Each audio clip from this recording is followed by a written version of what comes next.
Blood and Bell Rings the Arrival, Chapter 1, Whispers Beyond the Gate. The carriage wheels screeched to a halt on gravel as the mists parted, revealing the arched black iron gates of Viremoor Academy. Behind them stood towers that reached toward the storm-swirled sky, crowned in dark stone and ancient gargoyles. The smell of rain, ash, and roses lingered in the air, like an old story no one wanted to tell. Elara Quinn stepped out, her boots sinking slightly into the moss-lined path. She clutched the letter that brought her here, sealed in wax, its ink faintly shimmering with what she now recognized as enchanted script. "Welcome, Miss Quinn. The headmaster will see you shortly." A man in a high-collared coat greeted her stiffly. He wore a silver brooch shaped like a crescent fang, Viremoor's insignia. Elara's heart pounded, not from fear, but from something else. A pull like gravity had shifted the moment she crossed the threshold. She wasn't alone. On the highest balcony of the eastern tower, Lucien Val watched with narrowed eyes. From beneath his hood, his pale hand clenched the cold railing. The girl was here, the one from his dreams.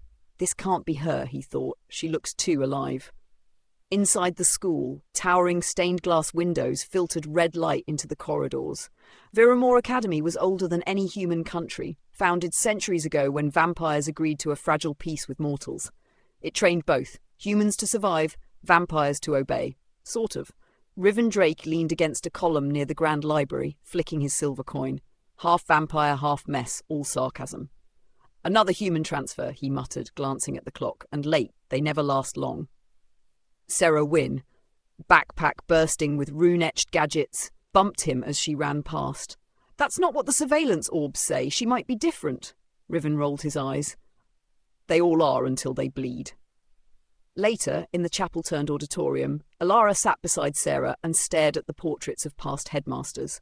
Behind them, a tall figure walked in, dark coat, red eyes, and centuries of weight in his gaze. Cale Morwyn. He didn't speak as he walked behind the stage curtain, but as he passed Elara, she felt it. A chill like fingers trailing down her spine. Suddenly, the candles dimmed. The great bell of Viremoor rang once, an ancient, trembling note that echoed through bone and blood. Welcome to Viremoor. Chapter 2, The Quiet Hours. The first night at Viremoor had not been kind. Elara woke to the faint toll of the hour bell, felt in her chest and heard with her ears. Dawn light bled slowly through the tall window of her dormitory. The glass rippled and tinted just enough to turn the sky a pale bruise. For a moment, she wondered if it had been a dream, this strange ancient place. But the cold stone under her feet quickly answered that. Sarah was already awake, crouched on the floor beside her bed, tinkering with something small and metallic that gave off faint clicks. "You'll get used to the silence," she murmured without looking up. "If you don't, it'll eat you alive." They dressed in the uniform Viremoor insisted upon, crisp black blazers edged in silver trim, ties striped just so. The crescent fang badge gleamed at Elara's lapel, as if someone had polished it while she slept. Outside the dormitory, the corridors felt wider than they had the night before, every archway swallowing the sound of their footsteps. Students moved in clusters of 2 or 3, whispering as if the walls themselves were listening. Breakfast was served in the great refectory, a cavernous hall lined with banners older than most nations. Candles floated high in the air, their light trembling against the vaulted ceiling.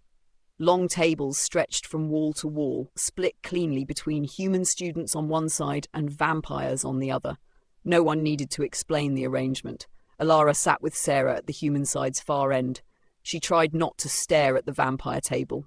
At the perfect posture, the two still faces, the way their eyes seemed to catch more light than the flames provided.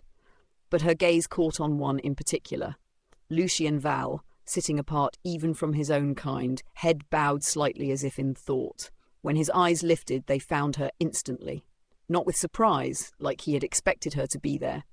The rest of breakfast passed in a haze of murmured introductions and the clatter of cutlery. When they left, the pale morning light streaming through the corridor windows cut long shadows along the floor.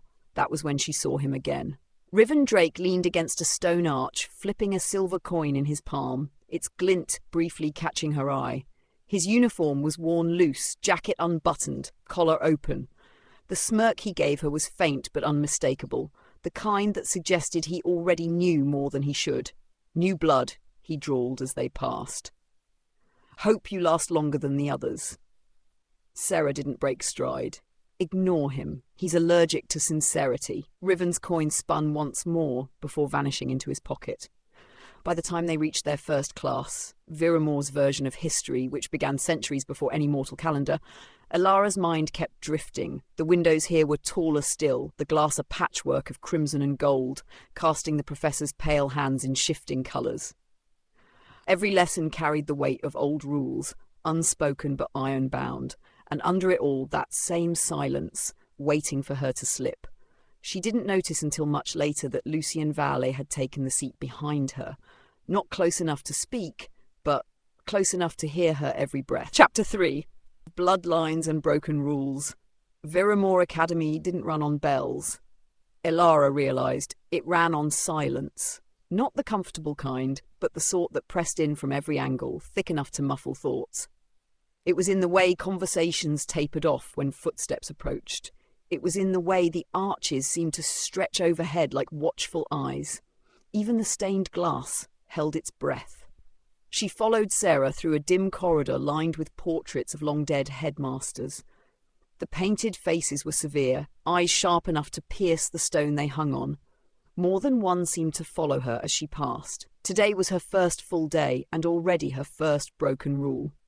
"We're not supposed to be in this wing," Elara whispered, glancing back to be sure no one followed. Sarah's grin was quick and unapologetic. "Exactly why we're here." The corridor narrowed into a smaller passage, the air growing colder. Dust coated the flagstones in a way that suggested decades without students. At the end, a warped oak door resisted Sarah's push before groaning open. The classroom inside was a ghost of its former self. Desks lay stacked like barricades against one wall. Dust motes drifted in golden shafts from tall stained glass windows, painting the emptiness in deep reds and greens. And in the middle of the room, dominating it entirely, stood a mirror framed in silver thorns. A heavy velvet cloth draped over its surface, its edges pooling on the floor. "They say this mirror," Sarah began, voice lowering in mock dramatic tone, "could show a vampire their soul, back when they still had one." "And for humans?" Elara asked, her voice quieter still. "It shows them secrets they're not ready for." Sarah reached out, fingers curling into the cloth. The air shifted. Elara could have sworn the room dimmed slightly, though the light outside hadn't changed. With a single motion, Sarah pulled the cover aside. At first there was only reflection, two girls, one hesitant, the other smug with victory. Then Elara stepped forward. The glass stirred, rippling like disturbed water. A flicker, there and gone in the space between heartbeats. Her eyes were no longer their usual warm brown. They were molten gold. And behind her stood Lucien Vallée. She spun around. The classroom was empty, save for Sarah, who raised a brow at her reaction. "Elara?" But the name barely reached her. The sensation of being watched clung to her skin long after they left the room. Far across the grounds, Lucien stood at the edge of the sunken courtyard, where dead roses bloomed year-round in soil too cold to hold life. He leaned lightly against the frozen rim of the fountain, the marble carved into the shape of wolves. Riven Drake sauntered in, a licorice stick clenched between his teeth. He took in Lucien's posture with an expression hovering between curiosity and annoyance. "She's poking around already," Riven said. "Not even 2 days in. You going to say something to her? Or just keep stalking her from balconies?" Lucien's gaze didn't shift. The dead roses swayed faintly, though there was no wind. She looked into the thorn mirror. Riven's smirk faltered. "Did it show her who she is?" "No," Lucien replied, his voice quieter than the falling snow. "It showed her who I am." The licorice stick stilled between Riven's teeth. He studied Lucien for a long moment, then let out a low chuckle. "Well, that's going to make things interesting." Lucien said nothing. His fingers tightened slightly on the fountain's edge, as if the stone might keep him anchored. Somewhere beyond the courtyard walls, the hour bell tolled, and in the spaces between the sound, the silence of Viremoor pressed closer than ever. Blood and Bell Rings Chapter 4. Whispers in the library. The library at Viremoor wasn't a single room, it was a labyrinth. From the outside it looked like an ordinary Gothic wing jutting from the main academy building. all narrow windows and pointed arches. But inside, the air was cooler, denser, and it smelled faintly of ink and cedar. Every aisle of books seemed to stretch further than the last, like the space itself refused to be measured. Elara followed Sarah in, her boots tapping softly against polished stone. Somewhere far off, a clock ticked. "Why are we here?" Elara whispered, feeling instinctively that raising her voice would be a violation. Sarah didn't look back. "Because this is where Viremoor hides the interesting rules. The ones not printed in your little welcome booklet." They wove between tall shelves until they reached a circular reading room. It was ringed with tall windows, their panes coloured with muted reds and blues, casting fractured patterns across the floor. At the centre stood an enormous desk, though to call it a desk was like calling a cathedral a house. It was carved from black walnut, its surface crowded with stacks of leather-bound ledgers and quills that dripped no ink. Behind it sat the librarian. Elara had expected an old man, maybe hunched and blinking. Instead, a woman in her late 20s looked up, her dark hair pulled back into a braid streaked with pale silver. Her eyes, grey and still, took in Elara without any outward sign of curiosity, though the weight of her gaze was undeniable. "Miss Wynne," the woman said, her voice smooth but faintly accented. "And your friend?" Sarah flashed her an innocent smile. "Just browsing." The librarian's eyes lingered a moment longer before she returned to her work. Sarah leaned closer to Elara and murmured, "That's Mistress Vera. Knows more about this school than anyone, except maybe Cale. Some say she's been here longer than the stone." Elara glanced back at her, but Sarah was already moving toward a narrow spiral staircase tucked between the shelves. They climbed quickly, the steps creaking under their weight, until they reached a smaller loft level. Here, the shelves were dustier, the air colder. Sarah knelt, pulling a slim book from the bottom row. The leather was cracked and the title, On the Nature of the Veilbound, was barely legible. "Veilbound?" Elara echoed. Sarah nodded, flipping it open. "Not officially taught anymore. Too controversial. Some think the Veilbound bloodline can't be trusted. And you think this is relevant to me because..." Sarah's expression shifted, just slightly. "Let's just say something in the way Lucian looks at you makes me want to double-check a few things." Before Elara could press, the faint scrape of footsteps echoed up the staircase. Sarah snapped the book shut and shoved it into Elara's satchel. A male student emerged, a tall boy with pale hair and a prefect's pin glinting on his lapel. He didn't look at them directly, but his presence was heavy enough to silence the space. "You're not supposed to be up here," he said, his voice even. "Rules are rules."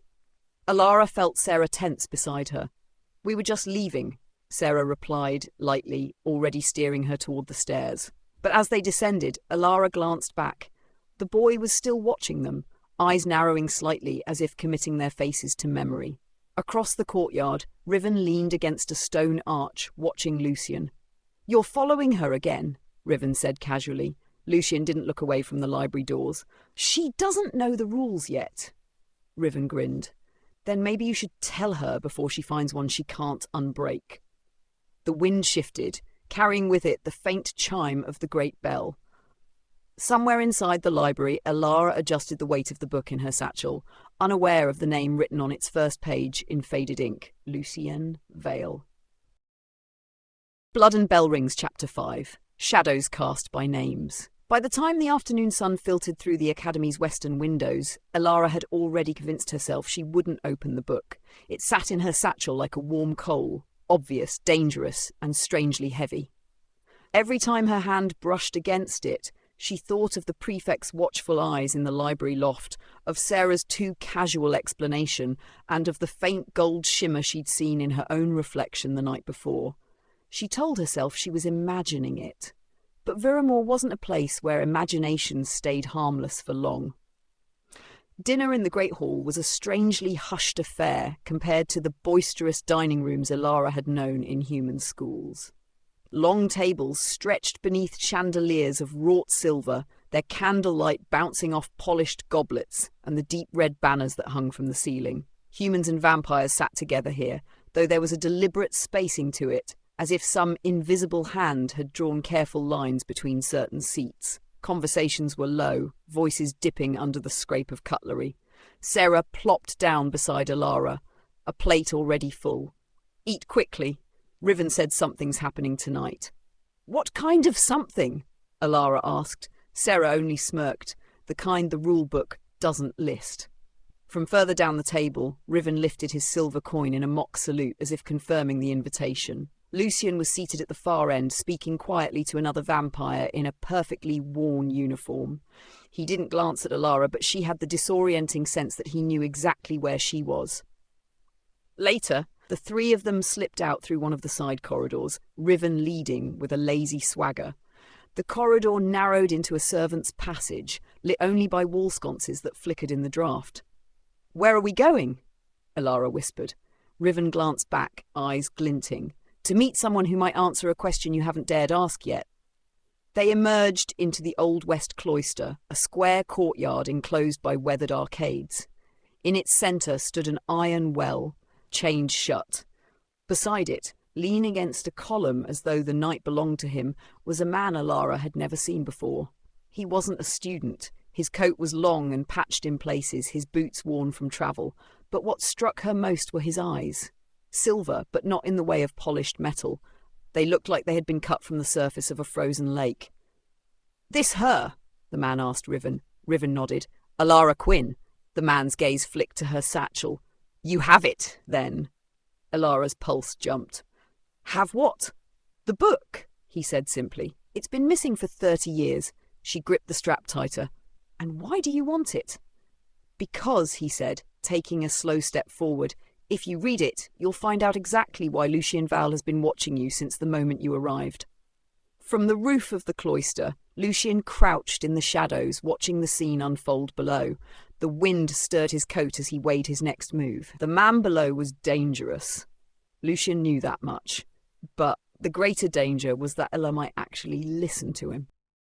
Blood and Bell Rings, Chapter 6. The stranger at the well. The man's silver eyes didn't blink. In the dim courtyard, the moonlight hit the chained well between them, casting a broken ring of shadow over the cobblestones. Riven leaned casually against a column, but Elara could see the way his fingers tapped the hilt of the knife at his belt. "You've been looking for this book for 30 years? Shisaman smiled, though it didn't reach his eyes. "Not just me. Others have tried. Others have failed. But you?" His gaze slid down to her satchel. "You walked right into the academy carrying it." Sarah shifted uncomfortably. "We should go."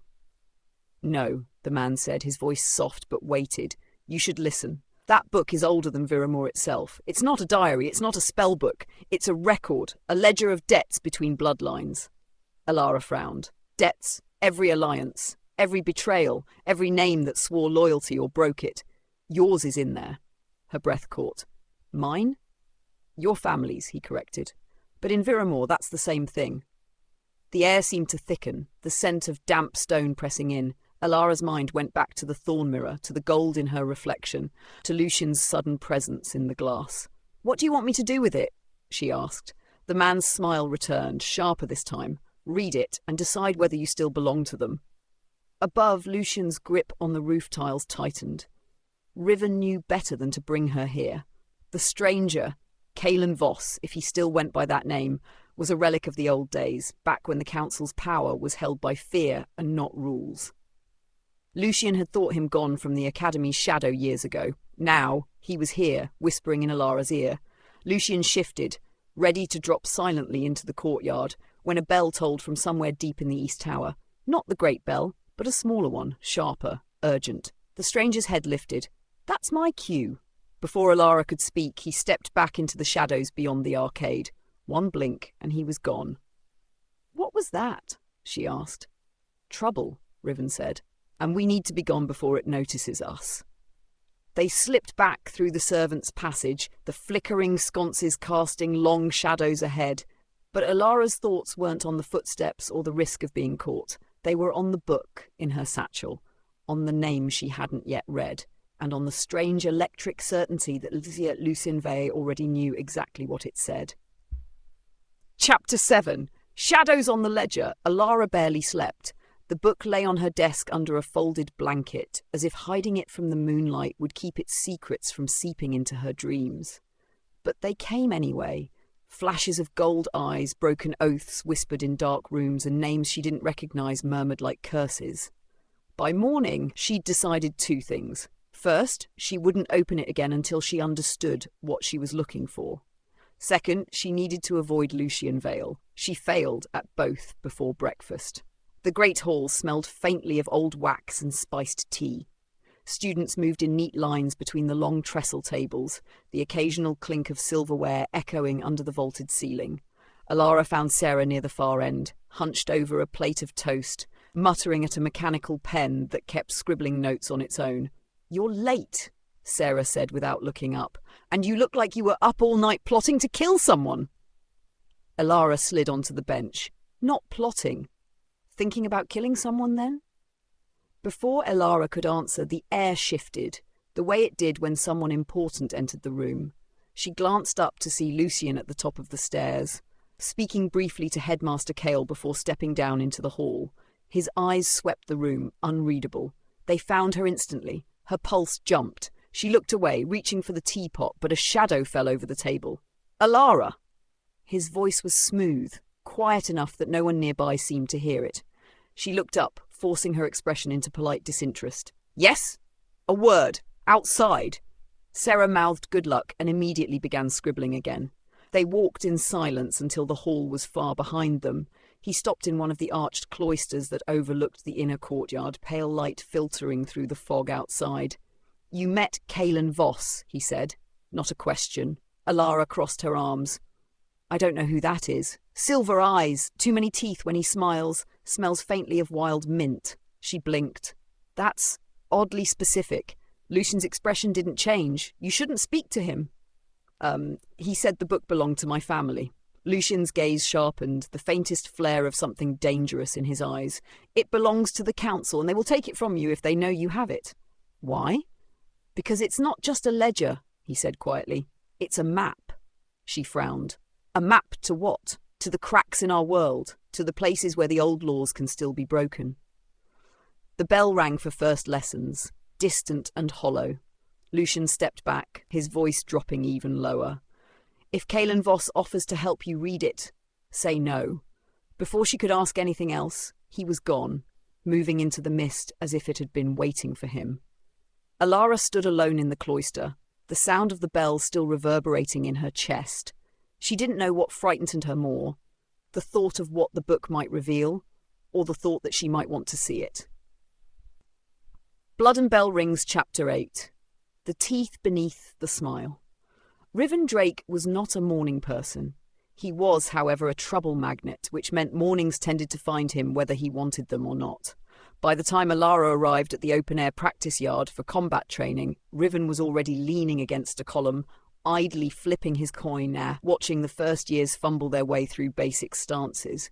Sarah, beside her, muttered, "How does he get away with never actually training?" "Blackmail, probably," Elara said. "Charm," Riven corrected smoothly, slipping the coin into his palm without looking at them. "And I'm allergic to mornings, Win. Dangerous medical condition." Before Sarah could retort, the sound of boots on stone announced a new arrival. Kalen Voss stepped into the yard. His uniform was immaculate, blazer-buttoned, silver thread crest catching the light, but his smile was too wide and it lingered on people in a way that made their skin feel thinner. His silver eyes swept the yard, not stopping until they landed on Riven. "Drake," he said warmly, as though greeting an old friend. "That's my name," Riven said. "Don't wear it out." Kalen chuckled, but there was no real amusement in it. "I was hoping we could talk." "I'm allergic to that too." Kalen stepped closer, lowering his voice. "You've been at Viremoor long enough to know where the cracks are. Who talks to who? Who hides what? I could use someone with your instincts." Riven's coin spun once, caught between his fingers. "And why would I help you?"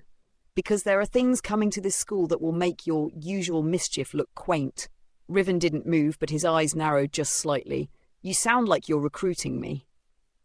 "I'm offering you survival," Kalen said, still smiling, "and maybe a little power while we're at it." Elara, pretending to check the haft of a training spear nearby, caught every word. Later, in the library, she cornered Riven between two high shelves. "What did he want?" she asked. Riven smirked. A date? Riven? He's sniffing around the thorn mirror business, Riven said finally, his tone dropping. And if he thinks I'm handing him anything, he's even dumber than he looks. Elara hesitated. Lucien told me not to trust him. Riven flipped his coin again, eyes catching the flicker of candlelight. For once, I agree with Vale, which means this is serious. From the far side of the library, Kaelin watched them. He wasn't smiling anymore. Chapter 9. Whispers in Glass. Sarah Wynne was not easily rattled. She'd seen stranger things than most students could imagine, and half of those things she'd built herself. But the surveillance orb in her hand was wrong. It pulsed faintly in the dim light of her dorm room, and its glassy surface showing a flickering, ghostly replay, a shadow slipping into the disused classroom where the thorn mirror stood, time-stamped at 2 hours past midnight. The shadow wasn't clear, not enough for a face, but it moved with purpose, like it belonged there. Sarah shut the orb down, the glow fading from her fingers, and glanced at the door. She'd promised Elara she'd keep watch over that room. Promises were dangerous things in Viremoor. They had a way of turning into debts. The next morning, Elara found Sarah already at their usual breakfast table, hunched over her notebook, sketching the pattern she'd seen around the thorn mirror's frame. "You didn't sleep," Elara said. "Observation trumps sleep," Sarah replied, not looking up. She turned the notebook around to show her. "Tell me if this looks familiar." It was a tangle of thorned vines, silver inlay winding through each curve like veins. Elara remembered them from yesterday, the cold bite of the metal frame, the way her reflection had seemed to catch in the thorns. "It's the same as on the mirror," Elara said. "It's almost the same," Sarah corrected. She tapped a section of the drawing. "This knot here, it's not decorative. It's a rune, and it's been altered." Before Elara could answer, a shadow fell over their table. Lucien Vale stood there, hands in his coat pockets, gaze fixed on the drawing.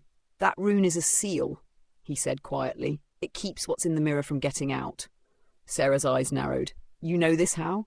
Lucien looked at Elara, then away. "Because I've seen it break." That night, unable to shake the weight of his words, Elara found herself wandering the east wing. The stained glass windows cast pools of crimson and violet onto the flagstones, each step echoing against the high ceiling. When she reached the classroom, she paused. The door was ajar. Inside, the thorn mirror stood uncovered, its silver thorns glinting in the moonlight, and in the glass, not her own reflection, but another girl's, pale, eyes gold as the sun, lips curved in the faintest smile. Elara took a step closer. The girl in the mirror moved too, but not quite in time. Behind her, in the reflection, something stirred in the dark. Blood and Bell Rings, Chapter 10. The Girl in the Glass. Elara's breath fogged the mirror's surface. The golden-eyed girl inside did not blink. For a moment they simply regarded one another, the silence around them heavy and still. The girl's head tilted slightly, as though studying Elara like she was the reflection, not the other way around. Then, without warning, the mirror rippled. The girl's hand, pale, with thorn-like rings around each finger, pressed against the inside of the glass. Elara's pulse spiked. She reached up almost without thinking until her fingertips hovered an inch from the cold surface. The temperature dropped.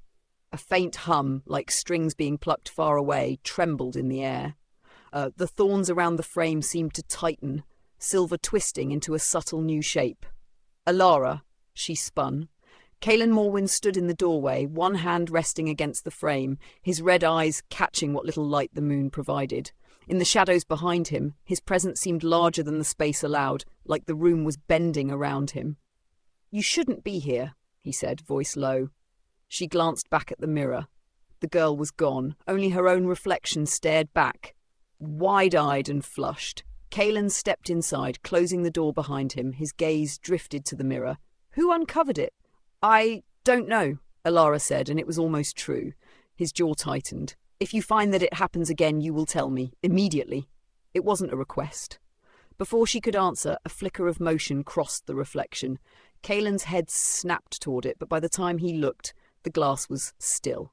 His eyes lingered on the frame. The thorn mirror was never meant to be used by students. It remembers too much. Elsewhere, in the shadowed colonnade overlooking the east courtyard, Riven Drake flipped his silver coin in the air, catching it lazily. He'd been watching the East Wing for over an hour, curious why Lucien had warned him to keep an ear out. When he saw Kaelin leave with Elara, both walking fast but saying nothing, his smirk faded into something more thoughtful. Interesting, he murmured to himself, pocketing the coin. The moment they were gone, he slipped inside the East Wing. The classroom door hung ajar. He stepped inside, glanced at the mirror, and froze. For in its depths, the golden-eyed girl smiled at him like she'd been expecting him all along. Blood and Bell Rings, Chapter 11. Whispers in the Glass. Riven Drake was not easily rattled. He'd faced pure-blood tempers, duels gone wrong, and even the occasional mob of angry humans with pitchforks and torches. But the girl in the mirror, she smiled like she knew every secret he'd ever tried to bury. Her golden eyes glowed faintly, not with light, but with a kind of knowing heat that made his chest tighten. "You've been watching," Riven said, his voice casual but low. The girl's lips moved, but no sound came out. Her hands rested lightly on the inside of the glass, palms open as though she might step through at any moment. "You've got the wrong guy," he muttered, turning away. The mirror trembled. A faint chime, high, delicate, like a drop of crystal hitting stone, echoed in the empty room. He turned back sharply. She was closer now, her face nearly touched the other side of the glass. Riven. His stomach sank. He hadn't told her his name. "You've been looking for the wrong thing," she said. Her voice was smooth, but it carried an undercurrent like whispers just out of earshot. "And what's the right thing?" he asked, moving closer despite himself. Her smile tilted. "The one who will break the cycle." He frowned. "You're going to have to be more specific. I'm not a big prophecy guy." The girl's gaze shifted, past him, toward the door. Her expression hardened in a way that made the air feel heavier. "She's coming," the girl whispered. "Tell her nothing." Before he could ask who, the mirror rippled again, and her image fractured into 1,000 shards. The door creaked open. Sarah stood there, holding a small bundle of wire and rune-etched metal. "You're not supposed to be here." Riven leaned against the wall like he'd been there for hours. "Neither are you." Sarah glanced past him to the mirror, but the glass was still. She let out a slow breath as though relieved. "I was checking something," she said, avoiding his eyes. "Sure," Riven said, flipping his coin again, but as they left the room, his mind stayed on the girl's voice and the way she'd spoken his name like she'd been saying it for centuries. Chapter 12. The Ledger of Shadows. Elara didn't like breaking into places, mostly because she wasn't good at it. But Sarah had said the restricted section of the library wasn't really locked, which was apparently Viremoor code for "it'll just kill you if you try the wrong shelf." The main library was empty this late. Moonlight poured in through the stained glass dome, painting the marble floor in pale reds and violets. The air smelled faintly of candle wax and parchment, with that strange undercurrent Elara had begun to associate with vampire spaces, like the air was denser, watching her back. Sarah knelt at the edge of a carved oak panel behind the main desk, working a slender silver key into an ancient lock. The panel clicked, revealing a spiral stair curling down into darkness. "After you," Sarah whispered. "Why me?" Elara whispered back. "In case it's trapped. You're the human." Elara gave her a flat look, but stepped down anyway. The air grew cooler, and the faint hum of enchantments pressed against her ears. The stairs opened into a narrow room lined with glass cases. Inside, books bound in chain, scrolls sealed with iron wax, and one tall desk with an open ledger. It wasn't dusty. Someone had been here recently. Elara approached. The ledger's ink shimmered faintly as though resisting her eyes. She squinted and the words shifted into focus. Thorn Mirror, record of sightings, 1422, present. Her breath caught. The first entries were brief, dates, names, and a single phrase beside each. Alaric Droz, eyes turned black, expelled. Elara Quinn, spoke in foreign tongue, vanished. Elvale, unknown reaction, kept under observation. Her fingers froze over that last line. Elvale. Sarah, peering over her shoulder, frowned. Vale, that's not. A faint sound cut her off. Footsteps, not rushed, not hesitant, just steady, deliberate, and growing closer. Sarah yanked the ledger shut, nearly catching Elara's fingers, and shoved it back into place. The air in the room seemed to thicken with shadow as the steps reached the stairwell. Cale Morwyn's voice came from the darkness above. "Curiosity is a dangerous appetite, Miss Quinn." He stepped into the moonlight filtering through the narrow window slit, red eyes catching the faintest glint. "You could have asked me," he continued, his tone unreadable. "But I suspect you wouldn't like the answer." Blood and Bell Rings, Chapter 13. A warning in red Elara had expected Cale to drag them to the headmaster's office like a schoolmaster about to dole out punishment. Instead, he dismissed Sarah with a single glance. "Miss Wynne, you're excused." Sarah hesitated, eyes darting to Elara, but the weight in Cale's voice made arguing impossible. She slipped away, boots whispering over the marble, leaving Elara alone with him. The walk to his office was silent, but not the ordinary kind of silence. This one pressed against her ribs, matching his measured pace, making every sound she made, the faint squeak of her shoes, the hitch of her breath, feel like it didn't belong here. The headmaster's office was a cathedral of shadows. Bookshelves towered to the arched ceiling, where a chandelier glowed faintly with ever-burning candles. A large desk dominated the centre, but Cale did not sit. Instead, he circled slowly, as if studying her from every angle. "You've been at Viremoor 3 days," he said at last, "and already you've touched things most students will never know exist." "I didn't mean—" "Yes, you did." His gaze was steady, not cruel, but absolute.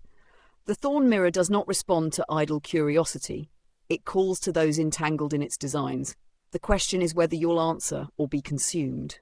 Her mouth was dry. "I saw something. My eyes." "Turned gold," Cale finished, and his expression changed in a way she couldn't name. That hasn't happened in centuries. She thought of the ledger entry, El Vale, unknown reaction. "And Lucian," Cale's jaw tightened. "Lucian Vale is not your concern." "That's not an answer." His eyes caught the candlelight then, glowing faintly red, and Elara realised the warning wasn't in his words. It was in the air, in the way the room seemed to grow smaller around her. "Some truths," he said quietly, "are not yours to bear yet, but if you keep pulling at the threads, you'll find the tapestry comes apart whether you're ready or not." He moved to the window, looking out over the darkened courtyard. "Go back to your quarters, Miss Quinn, and for your own sake, stay out of the shadows." The dismissal was clear. Elara turned to leave, but as the door shut behind her, she caught one last thing. Cale's reflection in the glass, not looking at the courtyard at all. He was watching the Eastern Tower. Chapter 14. The Weight of Names. Lucian Valle stood in the Eastern Tower's highest chamber, the glass of the stained windows dimmed to near black by the night pressing in outside. Below, the courtyards were lit by scattered lamps and the pale spill of moonlight. To anyone else, they would seem empty. Lucian saw the movement, the faint shifts of cloaked figures, shadows within shadows, too disciplined to be students. He rested a gloved hand on the cold stone. "They were here earlier than expected." A voice slid through the dark behind him. "You watch her like you're guarding something." Lucian didn't turn. "And you follow me like you're hoping I'll slip." Rivendrake stepped into view, flipping that same silver coin between his fingers. The faint clink of metal caught the tower's echoes. "She went to the Thorn Mirror," Riven said. "Cale knows. I'm guessing you already knew." Lucian's gaze dropped to the stone floor. The name, the one the Thorn Mirror had whispered to him, lingered like a thorn in his mind. Veil-bound. "She shouldn't be here," Lucian murmured. "And yet," Riven said with a grin that didn't reach his eyes, "you haven't driven her away. Funny, for someone who keeps telling me how dangerous she is." Lucian finally turned, his expression sharp. "You mistake danger for choice. She didn't choose this." Something in his tone made Riven stop smiling. "You think the others know?" Lucian shook his head once. "If they did, she'd be gone already." A long silence hung between them, broken only by the faint toll of the bell in the distance. Not the great bell, but the smaller quarter-hour chime. Riven pocketed the coin. "If you want her safe, Vale, you'd better decide soon whose side you're on, because I have a feeling she's going to make that choice for you." When Riven was gone, Lucian lingered by the window. The cloaked figures below had disappeared, swallowed into the Academy's maze of shadows, but he could still feel them, their purpose moving closer. And somewhere below, Elara Quinn was walking straight toward it. Chapter 15, Shadows in the Archive. Elara had learned 2 things in her first days at Viremoor. First, the Academy was built to confuse intruders. Second, She was starting to move through it without getting lost. The archive was buried beneath the oldest wing, past a staircase so narrow she had to turn sideways to descend. The air grew cooler the deeper she went, heavy with the scent of dust, parchment, and something metallic. Sarah had told her students weren't allowed in without permission. That was half the reason she was here. At the bottom, a tall wooden door loomed, carved with a lattice of curling shapes that might have been vines or veins. Elara hesitated, then pressed the latch. The archive opened like a cathedral of forgotten knowledge, shelves spiralling toward a ceiling lost in shadow, ladders on rails, rows of locked cases. Candles burned low in glass lanterns, their flicker throwing spidery light over everything. She meant to browse quietly, maybe steal a look at the Thorn Mirror's history. But voices stopped her. "You said the Mirrorborn were dormant." The speaker's voice was smooth, deliberate. She didn't recognize it.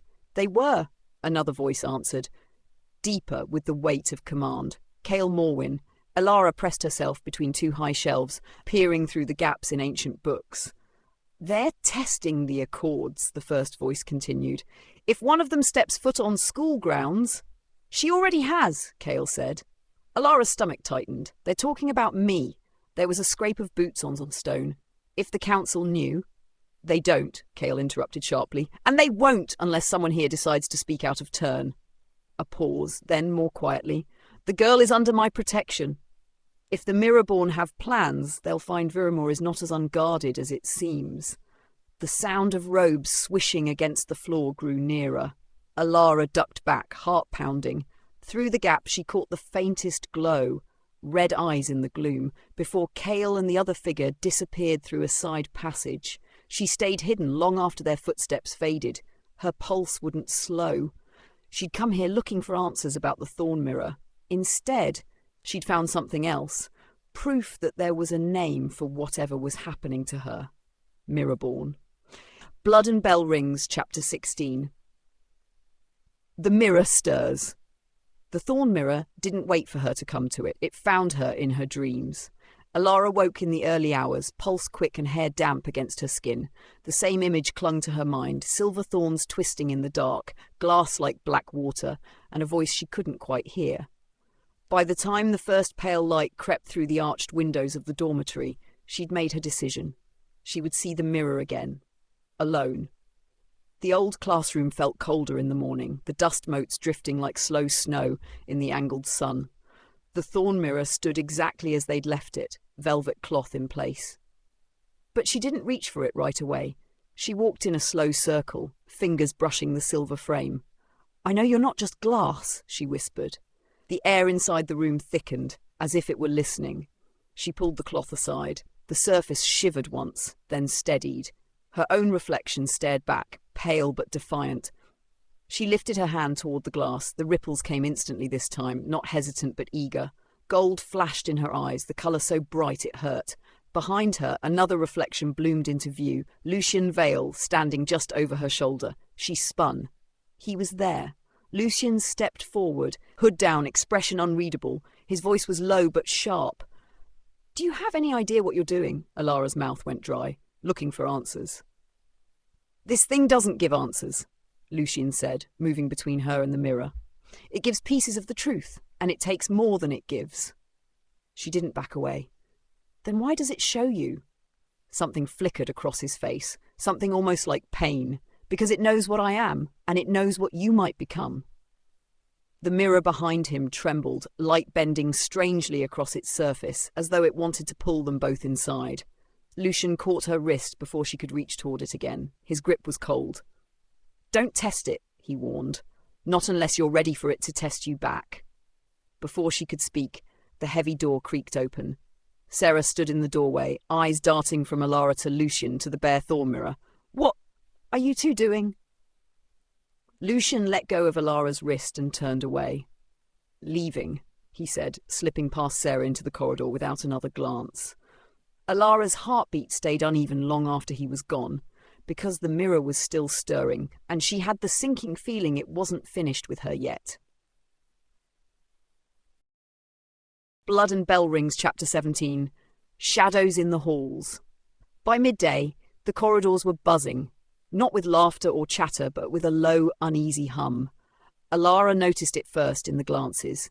Students looking over their shoulders more often than usual, conversations cutting off the moment someone passed. Even the way footsteps echoed seemed sharper, more suspicious. She found Sarah in the library, half buried in a pile of leather-bound ledgers. "What's going on?" Elara asked. Sarah glanced up, her dark hair falling loose from its tie. "Depends who you ask. If it's the first years, they think the Mirrorborn have been seen in the forest. If it's the seniors, they say a council summons went out to 2 faculty members this morning." "Council? The ruling body that keeps the vampires and humans here from tearing each other apart?" "Well," Sarah said, lowering her voice, which means something's brewing. Before Elara could press further, a shadow fell across their table. Rivendrake leaned on the edge of it, coin flipping idly in his fingers. His smile didn't quite reach his eyes. "You've been making friends in high places, Quinn, or maybe in dangerous ones." Elara stiffened. "If you've got something to say, say it." He leaned closer. "Lucian doesn't get involved with anyone unless they're trouble, and trouble tends to get noticed by people you don't want noticing you." Sarah shut her ledger with a snap. "Riven, go pester someone else." He ignored her. "Ever hear of the West Wing archives?" Elara shook her head. "That's because you're not supposed to," Riven said, his voice dropping to a near whisper. "But if you're looking for answers about why this place feels like it's holding its breath, that's where you start. Just don't get caught." With that, he flicked his coin one last time and walked away, leaving the metallic sound hanging in the air like a dare. Sarah looked at Elara, eyebrows raised. "You're not actually thinking of going there, are you?" Elara didn't answer, but in her mind she could still feel the Thorn Mirror's pull, and she knew whatever it wanted her to see might be buried exactly where Riven had just pointed. Blood and Bell Rings, Chapter 18. The West Wing night at Viremoor wasn't quiet, it was listening. Every groan of timber, every sigh of wind through the arches felt amplified, as if the building itself wanted to catch intruders. Elara and Sarah kept to the shadows, their footsteps softened by worn rugs as they navigated toward the West Wing. The air there was different, colder, stiller, with that faint metallic tang she'd noticed near the Thorn Mirror. Sarah adjusted the strap of her gadget belt. "Just so we're clear, if we get caught, I'm blaming you." Elara smirked despite herself. "Noted." They passed a line of tall windows, moonlight slicing across the floor in silver bars. Somewhere in the distance the great bell groaned, not ringing but shifting in its frame as if restless. The door to the West Wing was locked, of course. Sarah crouched, pulling out a slim tool from her belt. One of the perks of having a tech-savvy friend. It took her all of 10 seconds to pop the lock, but when the door creaked open, the darkness beyond didn't feel empty. It felt aware. Inside, the hall narrowed.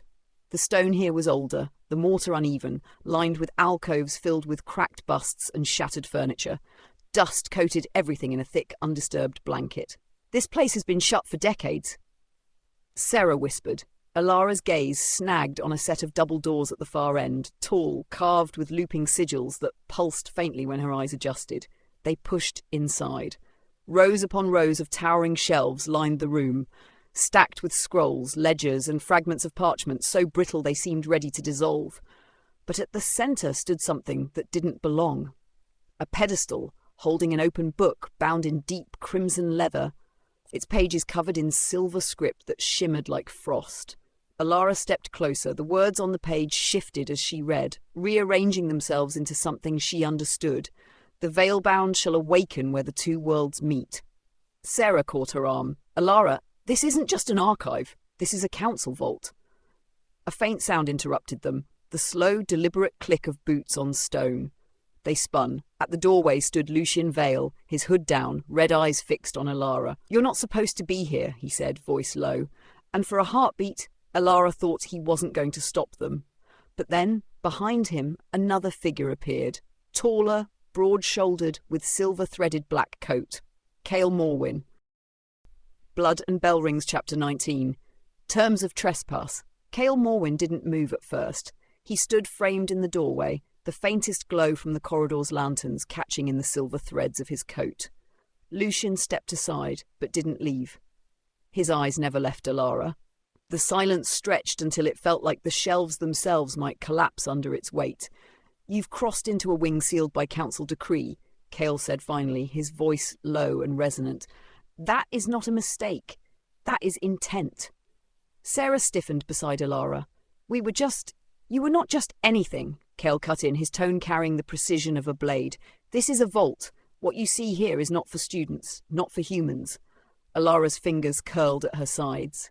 "Then why was it left unlocked?" For the briefest flicker of a second, Lucian's mouth twitched, not quite a smile, not quite approval. Cale's eyes narrowed. "It was not." Sarah shot Elara a warning look, but Cale's gaze had already shifted.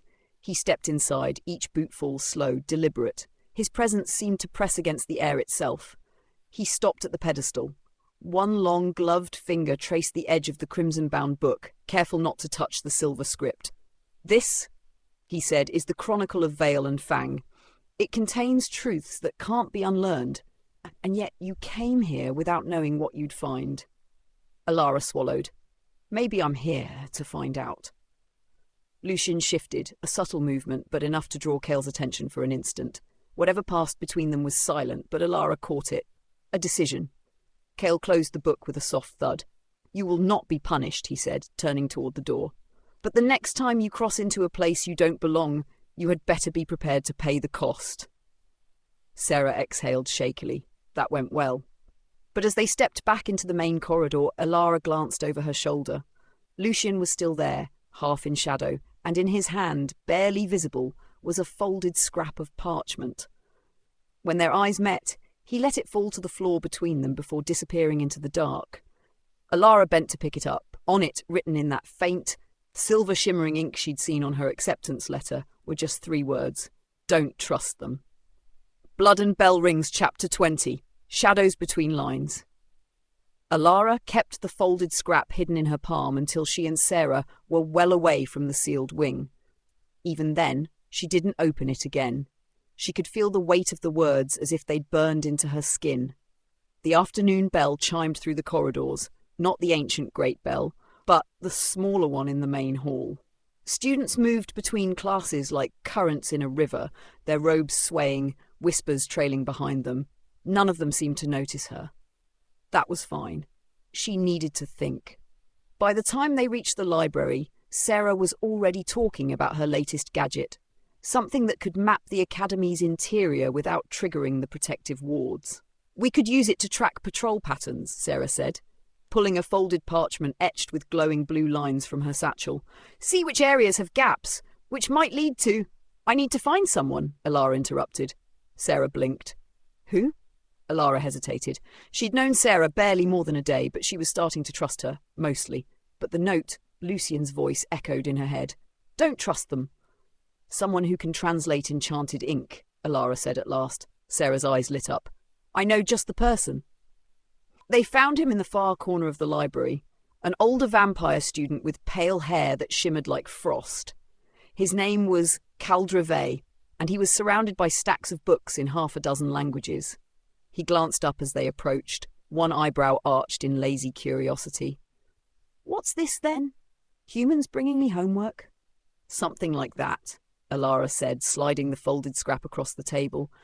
"I need to know if there's more to the words than what they show." Caldre unfolded it and his smile faded. "Where did you get this? Does it matter?" "Yes," he said simply, leaning back in his chair. "Because this ink, it's only used by council envoys. And these 3 words, they're a cipher. The surface message is for anyone who happens to read it, but the real one is beneath."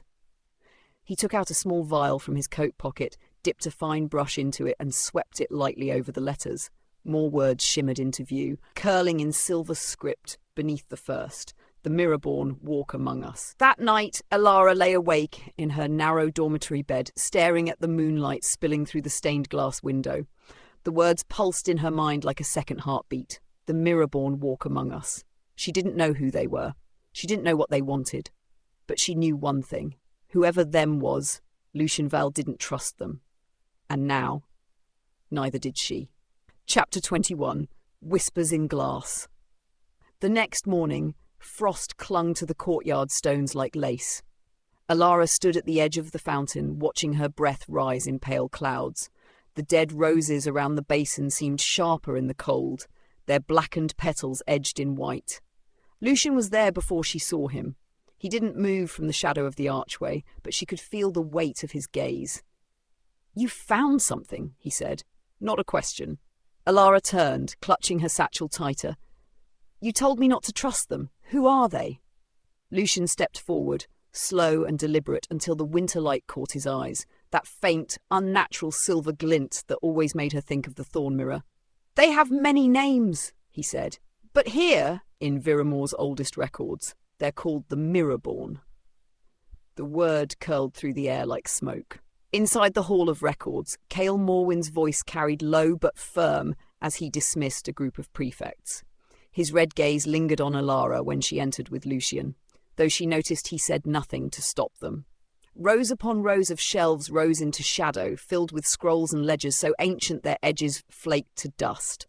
Lucian led her to a sealed case. The glass was clouded, but she could just make out an illuminated manuscript beneath. "The Mirrorborn were not born here," he said. "They came through the glass, from somewhere else." Elara frowned. "Through the glass?" "Not a window," Lucian murmured. "A mirror, one of the mirrors." Cale's voice cut across the silence, sudden and near. "That is enough for now." Lucian's jaw tightened. "She has a right to know." "She has a right to survive," Cale said, stepping closer. His coat trailed the scent of candle smoke and rain, and if she keeps asking questions like this in public, she will do neither. Later, in the library, Sarah hunched over her gadget map, tracing glowing lines across a sketch of the academy. "These here," she said, pointing to several red-marked corridors, are closed wings, officially for repairs, unofficially. "The mirrors are kept," Elara finished. Sarah looked up, startled. "You've been talking to him again, haven't you?" Elara didn't answer. Her eyes were fixed on one mark in particular, a locked wing that ran beneath the chapel, the one place Cale had told her never to go.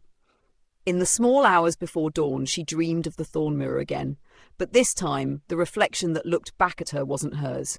It was a girl with her face, but eyes of pure glass. Blood and Bell Rings, Chapter 22. The Undercroft. The chapel was never dark enough to hide its history. Even at night, the stained glass bled muted colours into the stone floor, painting the pillars in shades of faded ruby and blue. Elara waited in the shadows near the side entrance, the one Sarah had pointed out on her map. Her heart wasn't racing. It was keeping time with the soft toll of the tower clock, as if Viremoor itself was counting down her steps. A door whispered open behind her. "You're early." Sarah emerged, cloak pulled tight against the cold, a satchel slung across her body. Metal glints caught the light. Tools or weapons, Elara couldn't tell. "I didn't think you'd actually come," Elara said. "You find the word no charming," Sarah replied, kneeling to work the iron lock. "I find it suspicious." The latch gave with a click. They slipped inside. The undercroft smelled of old incense and damp stone. Arched ceilings pressed low, lit only by a handful of guttering candles set in wall niches. The floor was uneven, and their footsteps echoed differently in each section, hollow here, solid there, as if the place had been built of older bones. Halfway down the corridor, Sarah froze. "Do you hear that?" Elara strained her ears. A faint tapping, slow and deliberate. It came from beyond a carved wooden door at the end of the hall. Sarah's hand hovered over her belt. "That's not rats." Elara reached for the handle. The wood was cold enough to burn. Inside was a chamber that looked as if it had been abandoned centuries ago.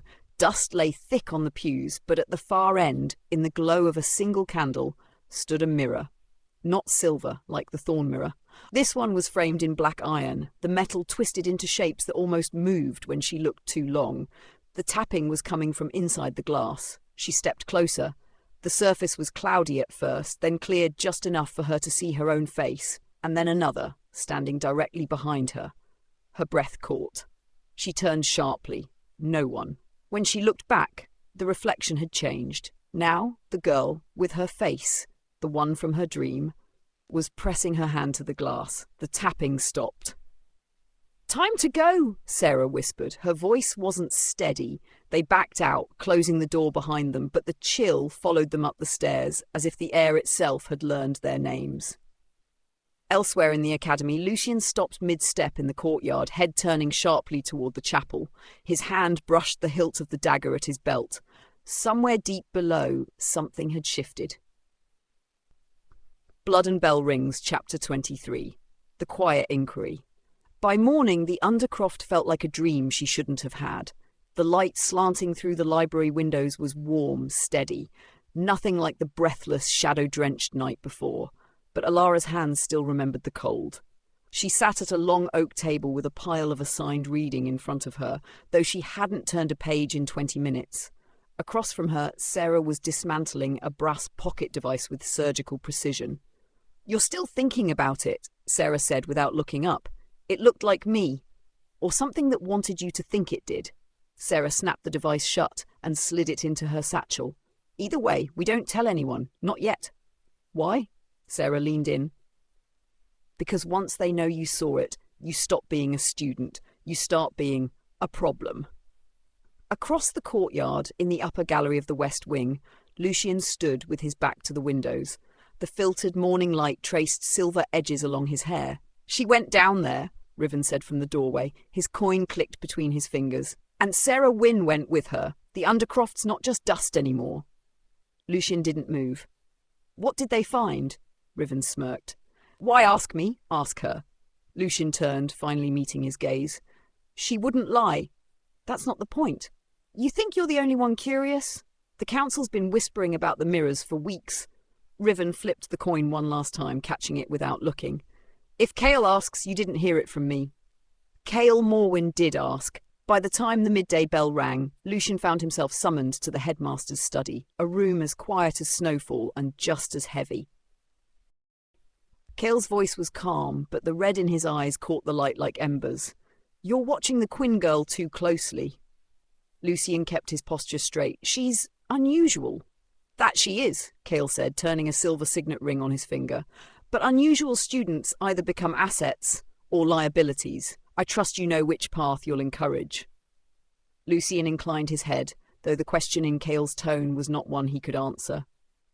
That evening, Elara and Sarah avoided the main dining hall, choosing a side alcove where the light was softer and the air smelled faintly of roses from the inner gardens. Neither mentioned the mirror.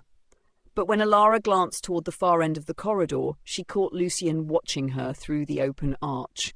His expression didn't change, but he stepped away before she could decide whether to wave or run. Blood and Bell Rings, Chapter 24. Shadows in the Stacks. The library after hours was not the same place as the library at midday. By day it smelled faintly of polished wood and sun-warmed parchment. By night the air tasted of stone dust and ink, and the shadows between the shelves felt like they were waiting. Elara knew she wasn't supposed to be here. Sarah had reminded her at least 3 times that sneaking into the restricted stacks was a fast track to detention or expulsion, depending on who catches you. But Sarah had also slid a bronze key across the table that afternoon with a sly smile, in case you decide you don't want to sleep tonight.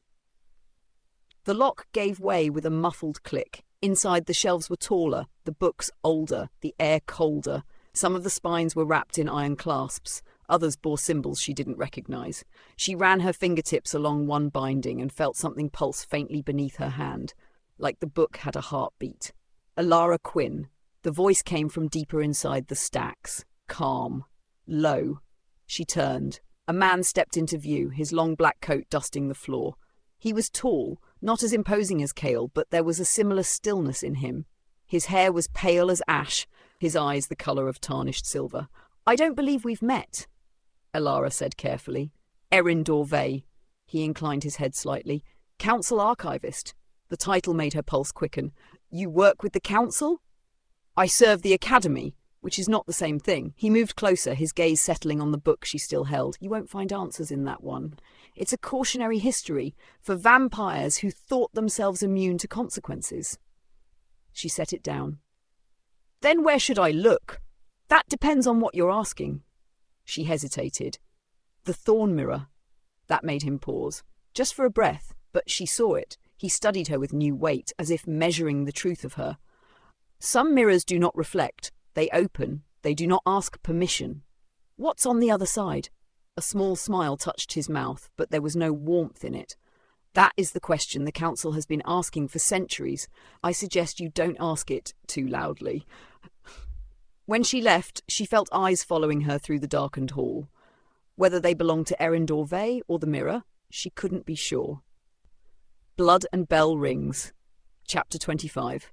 Whispers Beneath the Crest.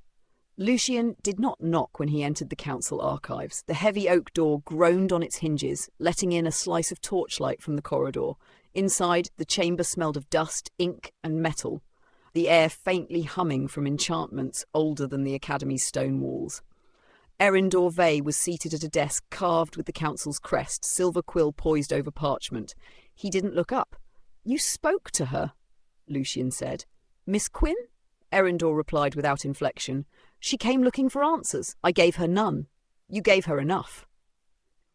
Erindor dipped his quill in ink and continued writing. "Your interest in this girl is beginning to outpace your discretion. Vale?" Lucian stepped closer, shadows shifting with him. She looked into the thorn mirror. "I am aware," Erindor said, "but the mirror's visions are rarely literal. Perhaps it showed her nothing more than—" "It showed her me," Lucian interrupted. That finally made Erindor look up. The flicker of surprise was there, brief but telling. "Then it is already too late." Lucian's jaw tightened. "Too late for what?" "For the council to keep its distance," Erindor said.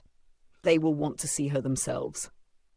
Elsewhere in the academy, Riven Drake crouched in the shadow of a spiral stairwell, slipping a bent piece of wire into the lock of a small records room. The click was soft, perfect. Inside, lantern light danced over a wall of scrolls and bound ledgers. Each bore the wax seal of the council. He scanned the spines until he found one marked in faded ink. "Thorn Mirror. Inquiries, year 1441 current." "Bingo," he muttered. He slid it free, flipping to the most recent entries. His brow furrowed. The last record wasn't from years ago. It was from 2 nights ago. Subject, Elara Quinn. Observation, unauthorized encounter, and below that, in a different hand, Cale Morwyn's. Recommendation, contain curiosity before it contains us. Chapter 26. The Headmaster's Gaze. Elara was halfway through a lesson on vampiric treaty law when she felt it. A prickle at the back of her neck, like someone reading over her shoulder without moving a muscle. She glanced toward the high windows at the far end of the lecture hall. Empty. Yet she knew. Cale Morwyn was watching her. Professor Theron's voice droned on about the blood accord of 1784, his chalk tapping against the board. But Elara's focus drifted to the shadowed alcove just outside the open doors. The air there seemed heavier, and when she shifted in her seat, she caught the faintest glimmer of red. Sarah, seated beside her, slid a folded scrap of parchment into her lap without looking. "Don't react." Elara smoothed the note open under the desk. "You have company. Meet me at the east stair after class." When the lesson ended, Elara kept her movements casual. Books stacked, satchel slung over her shoulder, she walked out with the flow of students, letting the tide of chatter mask her quickened breath. Sarah was already leaning against the cold stone wall by the stairwell, eyes darting to the corridor behind Elara. "You weren't imagining it," Sarah said under her breath. "He was there the whole time." "Why?" Elara asked. Sarah hesitated. "Cale doesn't waste attention. If he's watching you, it's not for your essays." They began descending the narrow spiral stairs, their footsteps echoing off the stone. Halfway down, a shadow detached itself from the wall below. Riven. "You've got a fan club," he said to Elara, flipping his silver coin. "A scary, red-eyed, possibly immortal one." Sarah glared. "Not now." But Riven's smirk faded. "He was in the records room last night. Thorn Mirror file." Elara stopped cold. "Why would the headmaster?" "Because," Riven interrupted, "he thinks you're trouble. And when Cale Morwyn thinks you're trouble, people tend to vanish." That night, in his office, Cale stood before the tall, stained-glass window, the candlelight painting his black coat in shards of crimson and gold. On his desk lay an open ledger. 2 names were written at the top of the page. Lucian Val, Elara Quinn. He dipped his pen into the ink, hesitating over the 3rd line. Then, with deliberate care, he began to write. Blood and Bell Rings, Chapter 27. Whispers in the Red Room. The east wing of Viremoor was quieter than the rest of the academy. Not the natural quiet of empty corridors, but the deliberate listening quiet of rooms that held too many secrets. Lucian moved through it like someone returning to a place they'd sworn to avoid. The tall doors of the Red Room loomed ahead, a council chamber older than most kingdoms, its name earned from the way its stained glass windows drowned everything in shades of scarlet. He wasn't alone. Val? Cale's voice came from within. It was not an invitation. Lucian stepped inside. The Red Room smelled faintly of iron and candle wax. 6 portraits of past council leaders stared down from the walls, their eyes seeming to follow every movement. Cale stood at the long table, a parchment before him. His red eyes caught the light like embers in ash. "You've been shadowing her," Cale said without looking up. "You've been watching her," Lucian replied. Cale's mouth twitched. Not a smile, not a threat, but something between the two. "She's attracting attention. The wrong kind. The Thorn Mirror is no idle curiosity." Lucian approached the table, eyes narrowing at the parchment. His own name was there beside Elara's, written in Cale's precise hand. "You keep lists now?" "I keep track," Cale corrected. "And you should too. There are factions on the council who remember your choices." "Choices," Lucian echoed. "Like saving lives instead of hoarding them?" Cale let the insult pass, but his gaze sharpened. "She's already in the council's mouth, Vale. They've asked for a report. I haven't given them one yet." Meanwhile, in the West Tower Library, Sarah spread a series of old maps across the table. The candlelight danced over inked corridors, hidden staircases, and small marks in the margins. "These aren't floor plans," she told Elara. "They're movements. Every place someone vanished in the last 20 years. Students, staff, even a council envoy once." Elara traced a finger over one mark near the sunken courtyard. "What's here?" Sarah hesitated. "Nothing that's supposed to exist anymore." Back in the Red Room, Cale moved closer to Lucian. "She will dig," Cale said softly. "It's in her nature. But if she finds the wrong truth before she's ready—" "You think I'm the danger," Lucian said. Cale's gaze was unreadable. "I think you're not the only one watching her." Blood and Bell Rings, Chapter 28. Shadows in the West Wing. The West Wing hadn't been used in decades. At least, that's what the official histories claimed. But the smell of dust didn't hide the faint trace of something fresher. Candle smoke, leather polish, the metallic tang that didn't belong in empty rooms. Sarah held the old map against the wall, her fingertip pressed to the faded symbol they had followed.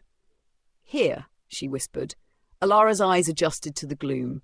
The hallway stretched in both directions, ending in shadows so deep they looked like pools of ink. Every step made the air feel heavier, the way it did before a storm. "This place feels wrong," Elara said. "That's because it is wrong," Sarah murmured.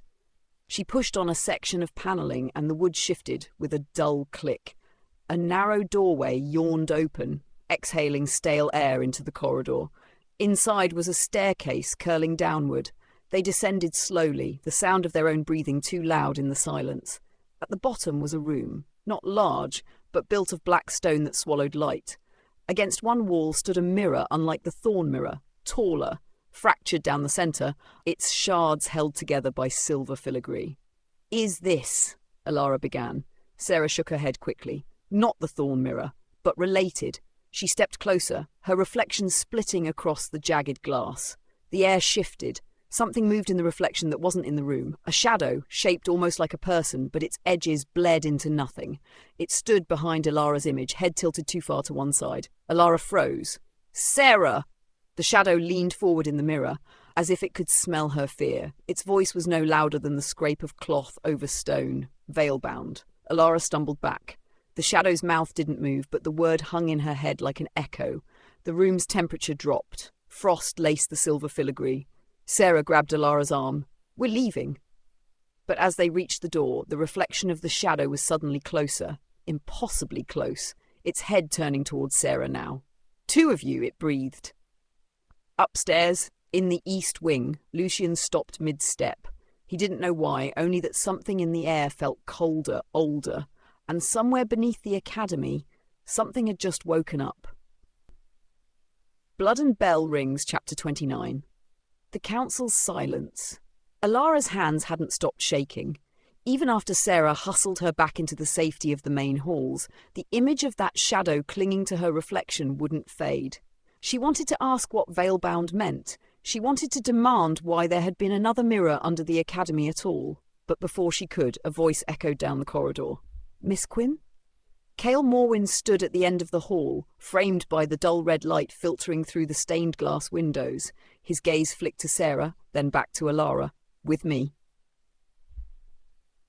The council chamber wasn't designed for comfort. It was a room of angles and shadows, the air thick with the scent of old parchment and candle smoke.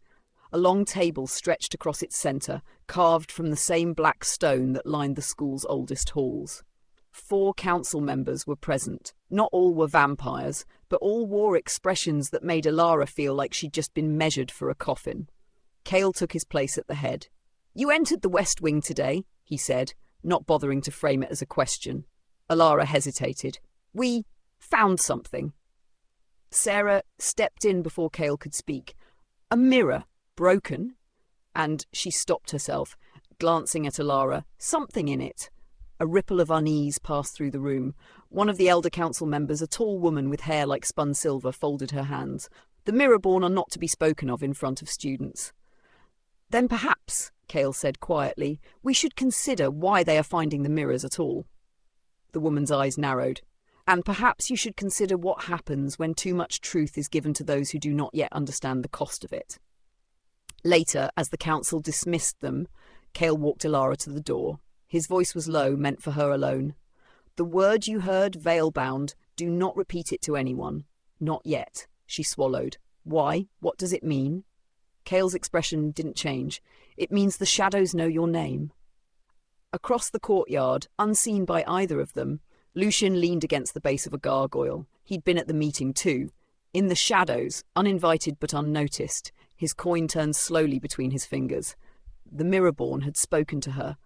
And if Cale thought he could keep that from Lucian, he was already losing. Blood and Bell Rings Chapter 30. Shadows Between Friends. Riven wasn't waiting when Sarah left the council wing. He was leaning against the carved stone balustrade at the top of the stairs, the morning light cutting sharp lines across his face. The silver coin danced over his knuckles, a lazy trick that never looked as effortless as he made it seem. "You took your time," he said. Sarah brushed past him, her gadget belt rattling. "Not in the mood, Riven." "Good," he said, following, "because I'm not here for jokes. I'm here to ask why you didn't tell the council the whole truth." She stopped, halfway down the steps. "I told them enough." "Enough for them," Riven said, stepping closer, "or enough for you?" Her shoulders tightened. "You weren't there. You didn't see it." "No," he said, voice low. "But I've been here long enough to know what happens when you leave out details. People get hurt. Sometimes they don't come back." Sarah's gaze flicked to the nearest archway, as if making sure no one was listening before she started walking again. "It wasn't my secret to share." Across the courtyard, Elara had found a quiet corner of the library, hoping the smell of old paper and the hush of turning pages might drown out her thoughts. But every time she tried to read, the reflection from the thorn mirror crept back into her mind. The golden eyes, the shadow behind her. And then Cale's warning. "The shadows know your name." She shut the book harder than she meant to. That evening, the group gathered in their usual alcove off the dining hall, a tucked-away spot behind a pillar, just far enough from the chatter of other students. But the air between them was different tonight. Lucian arrived late, silent as ever, his hood shadowing his face. He didn't look at Elara. Riven sat opposite Sarah, spinning his coin slower than usual, his gaze fixed on her. "You going to tell her?" Riven asked, finally breaking the quiet. Sarah didn't answer. Elara looked between them. "Tell me what?" Silence. And in that moment she realised something she hadn't before. The danger at Viremoor wasn't only in the shadows and the mirrors. It was sitting right here between the people she thought she could trust. Blood and Bell Rings, Chapter 31. The Name in the Pages. Elara didn't sleep that night. Every time she closed her eyes, she saw the thorn mirror, the gold in her reflection, the shadow behind her. By morning, she'd decided that waiting for answers from the others was pointless. Whatever Sarah and Riven weren't saying, they weren't about to hand it to her over breakfast. So she headed for the archives. The archives at Viremoor weren't simply a library. They were a vault. Shelves of black wood towered to the ceiling, packed with scrolls bound in leather, books chained to their stands, and loose pages tucked into locked drawers. The smell was heavy with dust and candle wax, the kind of scent that clung to you long after you left. At a desk near the entrance sat Master Calver, one of the oldest human staff Elara had ever seen. His hair was the pale yellow of old parchment, his fingers ink-stained, his spectacles so thick they warped his eyes into watery circles. "You're a first year," he said without looking up from his ledger, "and you're not on the schedule." "I'm doing extra credit," Elara said. It was the first excuse that came to mind. He peered over the rims of his glasses. "Extra credit in the restricted archives?" She hesitated. "I'm looking for records about Veilbound." The name seemed to pull the air tighter between them. Calver slowly set down his quill. "That's a word you shouldn't know." "Then maybe you should tell me why I do." He didn't answer immediately. Instead, he led her down a narrow aisle lined with tomes so old their titles had worn off. Stopping at a cabinet, he unlocked it with a key that looked like it might snap from age. From inside, he drew a book bound in deep green leather. The cover was marked only with a faint silver symbol, half moon, half thorn. "This," Calver said, "is the oldest surviving record of the Veilbound. If you're wise, you'll leave it here." Elara reached for it. "If I were wise," she said, "I wouldn't be here in the first place." Somewhere above, in the upper balconies of the archives, a shadow moved between the stacks, watching. Lucien had followed her, though whether to protect her or stop her, even he wasn't sure. Blood and Bell Rings, Chapter 32, Ink and Shadows. The green leather cover was cold to the touch, not the kind of cold that faded with warmth, but the kind that seemed to sink into the bones of her fingers. Elara carried the book to a table near one of the tall, arched windows. Pale winter light spilled across the pages as she cracked it open, the spine groaning like something waking from a century-long sleep. The first entries were written in an ancient hand, elegant, slanted letters inked in a shimmering silver that didn't tarnish with time. She traced them with her fingertip, the words pressing into her mind even before she read them aloud. Veilbound, those of neither one world nor the other. Born between the night and the dawn, theirs is a nature divided. The peace accords that forged Viremoor Academy were not merely a pact between humans and vampires, but between the Veilbound and all else. Without them, the accord would have shattered. Elara frowned. There was no mention of what the Veilbound actually were. Not yet. But the language made them sound necessary, essential. A later entry was darker, the handwriting more urgent. Some Veilbound vanished from the records, choosing neither peace nor war. Whispers tell of those who sought mirrors, not as windows, but as gates. They called themselves Mirrorborn. Their return would not herald bloodshed, but silence. A sudden flicker of movement in the window's reflection made her look up. No one was there. She bent back over the book, flipping forward, until a loose page fell out and skidded across the table. It wasn't parchment at all. It was a torn page from a student registry. Her name was on it, written decades before she was born. Up above, Lucien shifted in the shadows of the balcony, his hand tightening on the railing. He hadn't expected her to find that page so soon. But before he could move toward her, the soft thud of footsteps approached from the far aisle. Riven emerged, flipping his silver coin lazily, but his gaze was sharp. "You really don't like rules, do you, Quinn?" he said. She covered the page with her hand. "Depends who made them." His eyes flicked to the green book, then to the registry paper half hidden beneath her palm. For a heartbeat she thought he might snatch it. Instead he smirked. "Careful," he said, walking past her. "Some pages bite back." Blood and Bell Rings, Chapter 33. Pages that bite back. The green book's weight stayed with her long after she closed it. Even as Elara walked through the dim-lit corridor toward the east wing, it felt as if something in its pages had hooked into her and refused to let go. The registry page was folded twice, tucked into the lining of her blazer. Her fingers brushed it every few steps, confirming it was still there, as if she expected it to vanish. She found Sarah exactly where she always did when she didn't want to be found, in the back alcove of the East Library Annex, crouched beside a dismantled brass automaton. Wires, cogs, and rune-etched panels were spread in neat rows around her. "You've been gone for hours," Sarah said without looking up. Found something shiny? Elara hesitated. Depends on your definition of shiny. That got her attention. Sarah straightened, brushing dust from her skirt, eyes narrowing when she saw the green book under Elara's arm. You didn't, Sarah said. I did.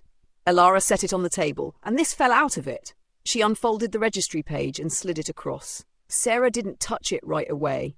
Her gaze darted from the name to Elara, then back again. That's not possible. Student registries don't list people before they're born.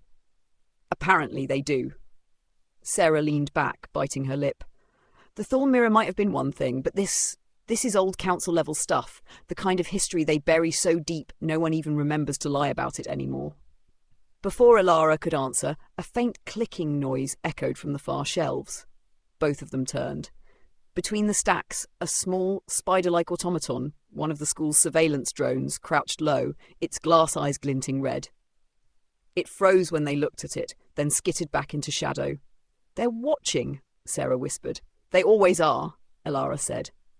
Meanwhile, in the vaulted chambers beneath the academy, Cale Morwyn stood in a room lined with locked cabinets and chained tomes. He held a second copy of the student registry, intact, unaltered. The name Elara Quinn was not there. Not yet. Chapter 34. Threads in the dark. The library's western wing was asleep, or pretending to be. Shadows stretched tall between the columns, their edges bending under the candlelight, like they didn't trust the walls to hold them. Elara moved quietly, fingers brushing along the carved spines of centuries-old books, the kind that looked like they'd whisper back if you read them aloud. She wasn't here for studying. Not tonight. Somewhere in this wing, hidden beneath a false floor, was what Sarah called the Council Ledger, the private record of Viremoor's most dangerous agreements. If the mirror-born threat was real, it would be in there. She froze at the sound of footsteps. Not hurried, not hesitant, measured. Lucien stepped into view from behind a pillar, his coat unbuttoned but pristine, the faintest trace of moonlight clinging to the black threads. You shouldn't be here, he said, his voice low, not scolding, but weighted. Elara's heart tripped over itself. Neither should you. I'm always where I'm needed. His gaze lingered on her longer than usual, as though he was looking for something beneath her skin. For a second, she thought he might smile. Not the cold smirk she'd seen on the balcony, but something closer to human. The moment passed. You're chasing threads that might strangle you, Lucien warned. Better than waiting for them to tighten, she replied, stepping past him toward the back wall. He didn't stop her, but his shadow followed. And when her hand found the loose board Sarah had described, Lucien was there, close enough that she could feel the coolness radiating off him. Whatever you find, he said, his voice quiet enough for only her to hear, it won't be what you think, and it will bind you to this place more than you realize.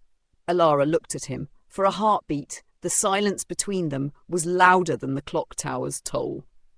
Blood and Bell Rings, Chapter 35, The Council Ledger. The panel lifted with a tired sigh, exhaling dust that tasted faintly of iron. Beneath it, a shallow recess held a book wrapped in oilcloth and bound with a clasp shaped like a crescent fang. The Council Ledger, Elara whispered. Lucien didn't move. Once it's opened, you can't pretend you didn't know. I stopped pretending the night the chapel caught fire, she said, and eased the clasp free. The ledger's pages were thick and uneven, hand-copied across centuries. Names swam past in brown ink. Headmasters, clan emissaries, human envoys, each entry sealed with a thumbprint of dried wax. Elara turned carefully until she found the header Sarah had scrawled on a contraband index. Addenda, Housevale Accords, year of truce fire plus 142. She read, open quote, provision. To prevent incursion from unbound reflections, the Academy will maintain custodianship of all mirror rights developed in the Nightfall era. Addendum sealed by Headmaster K. Morwyn. Witness L. Val. Close quote. Elara's breath caught. Lucien, she said softly, tapping the witness mark. A younger signature, the ink darker, the line sharper. Your name, he said nothing. She turned the page. A second addendum had been scratched over the first in a different hand, the letters hard and angular. Open quote, clarification, Mirrorborn are not the enemy, misuse is. No ritual may be enacted without a human anchor present. Counterseal, Elara Valem, close quote. Her own lost name was written there, steady and unmistakable. For a moment the room shrank to the circle of candlelight and the slow pull of her lungs. "I was here," Elara murmured. "Not a legend, not a rumour. I stood in this room and argued for them." "And for us," Lucian said quietly. "House Vale signed after you did." A faint scrape echoed in the stacks. Elara slid the ledger shut and lowered it into the recess.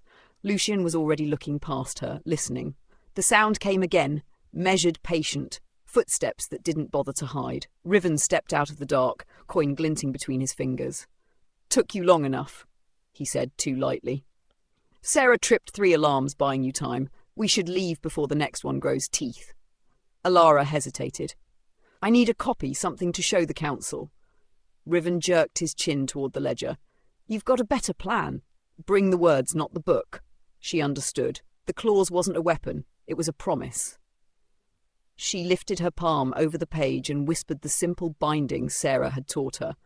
The ink lifted like smoke and settled as a faint sigil across her skin, a memory that would unfurl when called. From the corridor, a bell chime. Not the tower, a small brass note that meant patrol. Lucian closed the panel and straightened. My way. He led them through a narrow seam in the shelves to a service passage that smelled of old wax and rain. They moved quickly, Elara's hand buzzing where the sigil lay warm and secret. By the time they reached the stair at the western cloister, Riven's smirk had faded to something like relief. He stopped her at the landing. "You're about to walk this into a room full of people who built their power on forgetting. If you show them, don't hesitate. Hesitation looks like guilt." Elara nodded. "Will you back me?" Riven flipped the coin, caught it without looking. "I'll make them listen." Lucian's gaze stayed on Elara. "And I'll make them stop if they don't." They split at the corridor fork. Riven toward the council chamber. Lucian lingered with Elara, 1 heartbeat longer than necessary. "You argued for a human anchor," he said, "then and now." "We either anchor this or it tears itself loose," she replied. Something unreadable passed through his eyes. Regret or recognition, or both. He stepped back into shadow. "Be careful, Elara." "I'm done being careful," she said, and went to wake the room that had chosen sleep. The council chamber smelled of tallow and old ink. Elders filled the semicircle like carved statues. Keel stood near the brazier, hands clasped behind his back. Conversations dwindled as Elara entered alone. "Miss Quinn," an elder intoned, "you are out of order." "So is your history," she said, calm and clear. The sigil on her palm warmed. "The Mirrorborn were never declared an enemy. Misuse was. Your own ledger binds mirror rights to a human anchor. You made that covenant.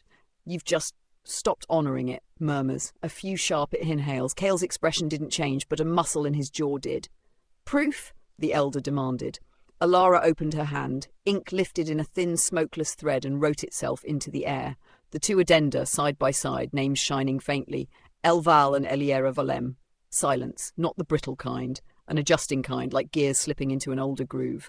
Another elder recovered first. "Even if authentic," he said, voice clipped, "you are not the authority to enact."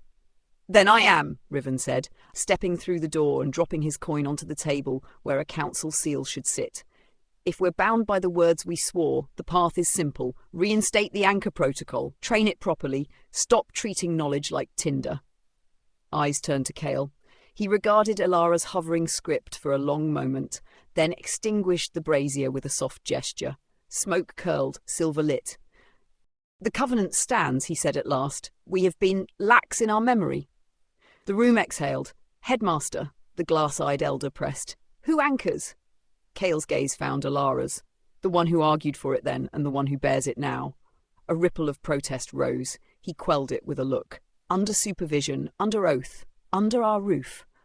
Elara felt the tremor of something vast but not violent shift around them, the school adjusting, not breaking. Riven's mouth flicked into the ghost of a grin. Across the threshold, Lucian watched without moving, shadow to shadow. After, when the chamber emptied into whispers, Kale stopped Elara at the door. "You've given them a way to save face," he said. "That matters." "I didn't do it for their faces," she replied. "No," Kale said, almost softly. "You did it for the mirrors." He paused. "And for him." Elara didn't answer. She didn't need to. Night folded over Viremoor, clean and cold. In the cloister garden, lanterns burned low, and the fountain's rim glittered with a skin of ice. Elara found Lucian where she knew he'd be, leaning against the old sundial that never quite told the truth. "You handled them," he said. "They handled themselves," she answered. "I just reminded them what they'd promised." He studied her. "You keep doing that." "What?" "Putting the world back where it belongs." A branch creaked.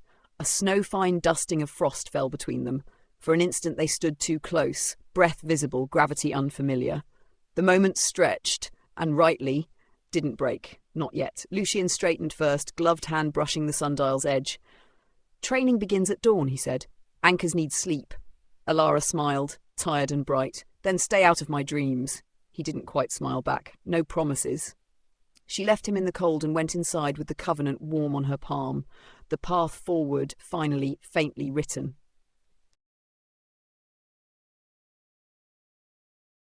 Chapter 36. Shadows in the Practice Hall. The East Practice Hall was older than the rest of Viremoor, its walls lined with weapon racks that hadn't been touched in decades. Candlelight from the iron sconces flickered against the polished floor, throwing long shadows that swayed as if they were alive. Cale Morwyn stood at the far end, hands clasped behind his back. His red eyes glowed faintly, a warning and a measure. "Elara Quinn," he said, voice carrying like the slow toll of a bell. "You've been chosen to serve as a human anchor in the coming negotiations. That means you must hold your ground when others would falter." Elara swallowed. She wasn't sure whether chosen meant honoured or trapped. Across the hall, Lucian leaned against a pillar, arms crossed.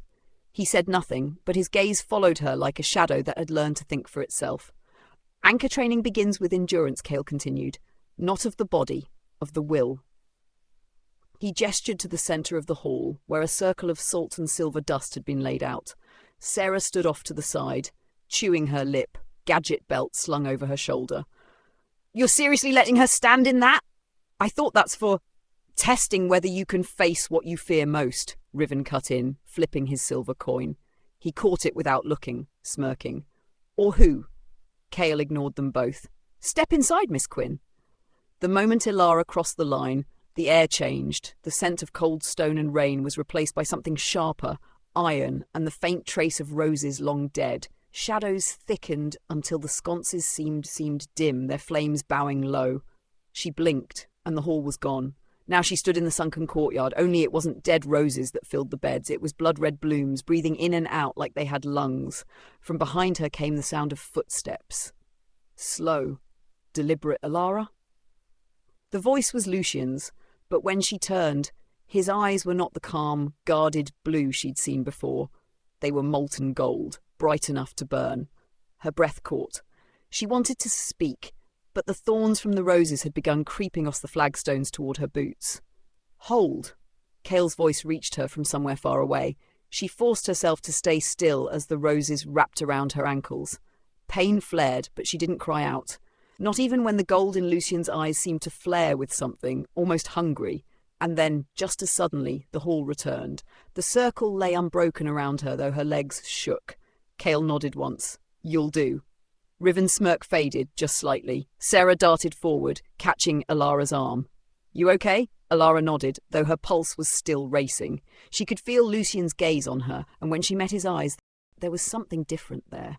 Not approval, not pity. Recognition? Chapter 37. The Whisper Ledger. Elara had barely recovered from anchor training when Sarah dragged her into the West Library. The place smelled of dust, candle wax, and secrets, the sort of room that always felt like it was listening. They ducked behind a stack of towering ledgers, their leather bindings cracking with age. Sarah knelt and pulled a tiny glass orb from her belt, setting it on the floor. It hummed faintly. "Privacy screen," she whispered. "Blocks scrying." Elara raised a brow. "Should I be worried that we need that in a library?" "Yes," Sarah said simply. "Especially here." She shoved a massive ledger into Elara's hands. The thing was so heavy it felt like it could double as a weapon. On the front was embossed a symbol she didn't recognize, a crescent fang wrapped in ivy. "What is this?" Sarah's voice dropped lower. The The Whisper Ledger, old council records they tried to hide. I found the index by accident last term. It's supposed to be under lock and key. Elara brushed her fingers over the cover. And what's in it? Sarah's eyes flicked toward the high windows where pale light slanted across the dust motes. Names, bloodlines, every hybrid, every exile, every mirrorborn ever registered. The last word landed like a stone in Elara's stomach. Mirrorborn? You've heard of them. Rumours, Elara said. People with reflections that aren't their own. But that's just not a rumour, Sarah cut in. And according to this ledger, the council's been tracking them for centuries. Some of them disappeared. Some were erased. Elara's fingers tightened on the book. Why are you showing me this? Sarah hesitated. Because there's a name in here you need to see. Before she could turn the page, footsteps sounded in the aisle beyond. Sarah snapped the ledger shut and shoved it back onto the shelf. The orb dimmed instantly. Riven appeared, leaning casually against the end of the shelf like he'd been there for ages. His silver coin spun across his knuckles, catching the light. Either of you care to explain why you're in the restricted stacks? Studying, Sarah said flatly. Uh-huh. His eyes drifted to Elara. You really ought to be more careful. The wrong person sees you here, and Kale won't be the one deciding what happens to you. And who would? Elara asked. Riven's smirk didn't reach his eyes. The ones who don't bother writing rules down. Before Elara could press him, he turned and walked off, coin flashing in the dim light. Sarah exhaled hard. We're running out of time.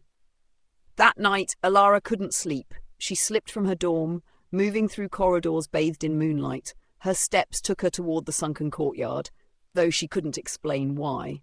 Lucien was there, standing at the frozen fountain again. The roses were black silhouettes in the dark.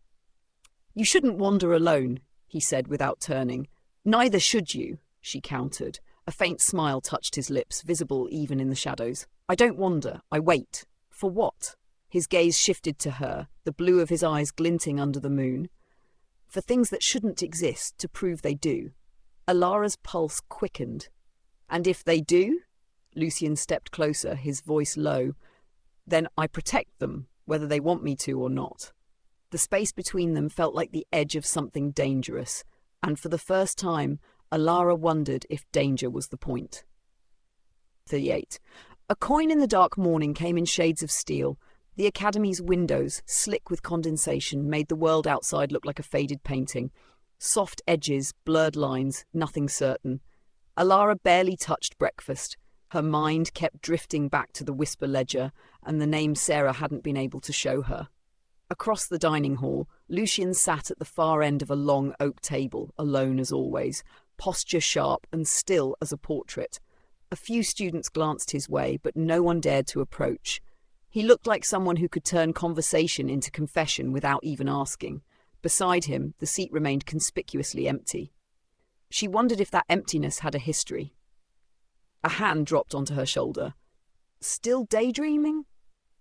Riven slid into the bench opposite her, silver coin rolling effortlessly across his knuckles. It flashed once in the dim morning light. You're good at appearing in places you shouldn't be, she said. Comes with the job description.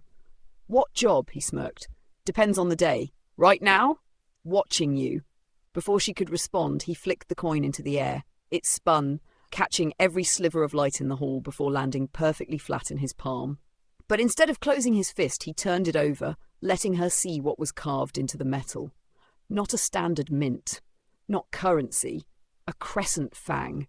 Your council? She asked quietly.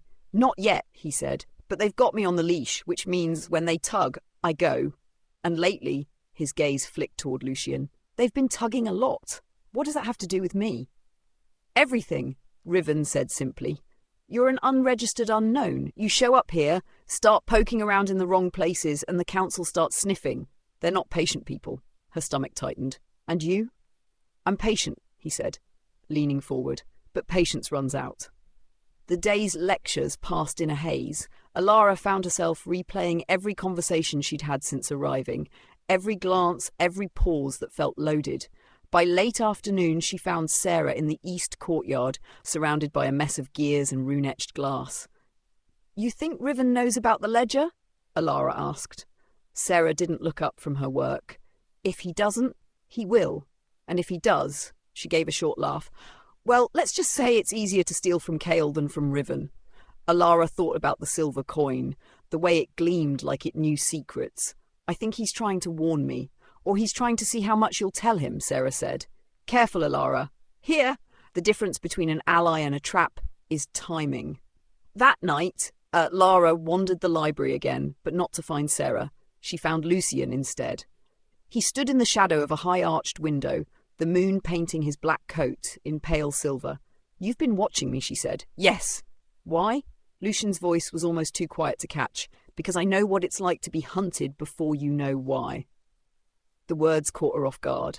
Before she could reply, a sound broke the stillness, the soft, unmistakable ring of metal against stone. She turned toward it, but the corridor was empty. Only a single silver coin lay on the floor, glinting in the moonlight. Lucian's eyes narrowed. 39. The page that bleeds. The library after curfew was a cathedral of breath. Every shelf exhaled old ink and beeswax polish. Every lamp hummed as if remembering hands that once struck flint. Sarah moved through the stacks with the economy of someone who had mapped the shadows as carefully as the light. Elara stayed a step behind, listening for the small betrayals. Cloth-brushing oak, glass ticking as it cooled, the distant throat-clearing of a portrait pretending to sleep. They reached the mezzanine that overlooked the restricted hall. Below, the warded gate sat like a jawbone. Iron teeth, sigils bright as frost. Sarah crouched at the railing and produced a palm-sized disc of smoked glass strung with copper filaments and a single hairline crack through the centre. The whisper lens, she murmured. It doesn't open locks. It remembers them. You're sure this will show the ledger? Elara asked. I'm sure it will show where it thinks the ledger should be. Sarah's mouth twitched. Books move themselves here when they don't want to be found. She held the lens over the railing. Threads of dim light slid down like capillaries, seeking, touching, tasting. The gate sigils flickered in reply. For a moment, Elara thought nothing would happen, only the slow drift of lamp smoke and her own tight heartbeat. Then the lens pulsed once, twice. There, Sarah whispered. A book glided out from the lowest shelf behind the gate, like a fish nosing from a riverbank. It was thin, bound in umber leather, its spine unmarked, its edges darkened as if the pages had been singed and then smoothed by careful hands. The whisper ledger, Elara breathed. The lens crackled in Sarah's grip. Don't say the name, she hissed. Things listen. Elara swallowed the word back. The book floated to the bars and stopped. Between two teeth of iron, a single page loosened itself and threaded through the gap like silk through a loom. It drifted up to them and laid itself on the balustrade. No title, no margins, just tight script in oxidized brown, written on parchment that looked older than the Academy's oldest hymn, and yet fresh. The top line shifted as if reluctant to be read, then settled. Lineage variants. Cross-index. Val. The ink bled, obscuring the final letters until the word became a bruise. Sarah braced the page with two fingertips. It doesn't want you to see it, she said, which means it's exactly what we need. A boot clicked against stone behind them.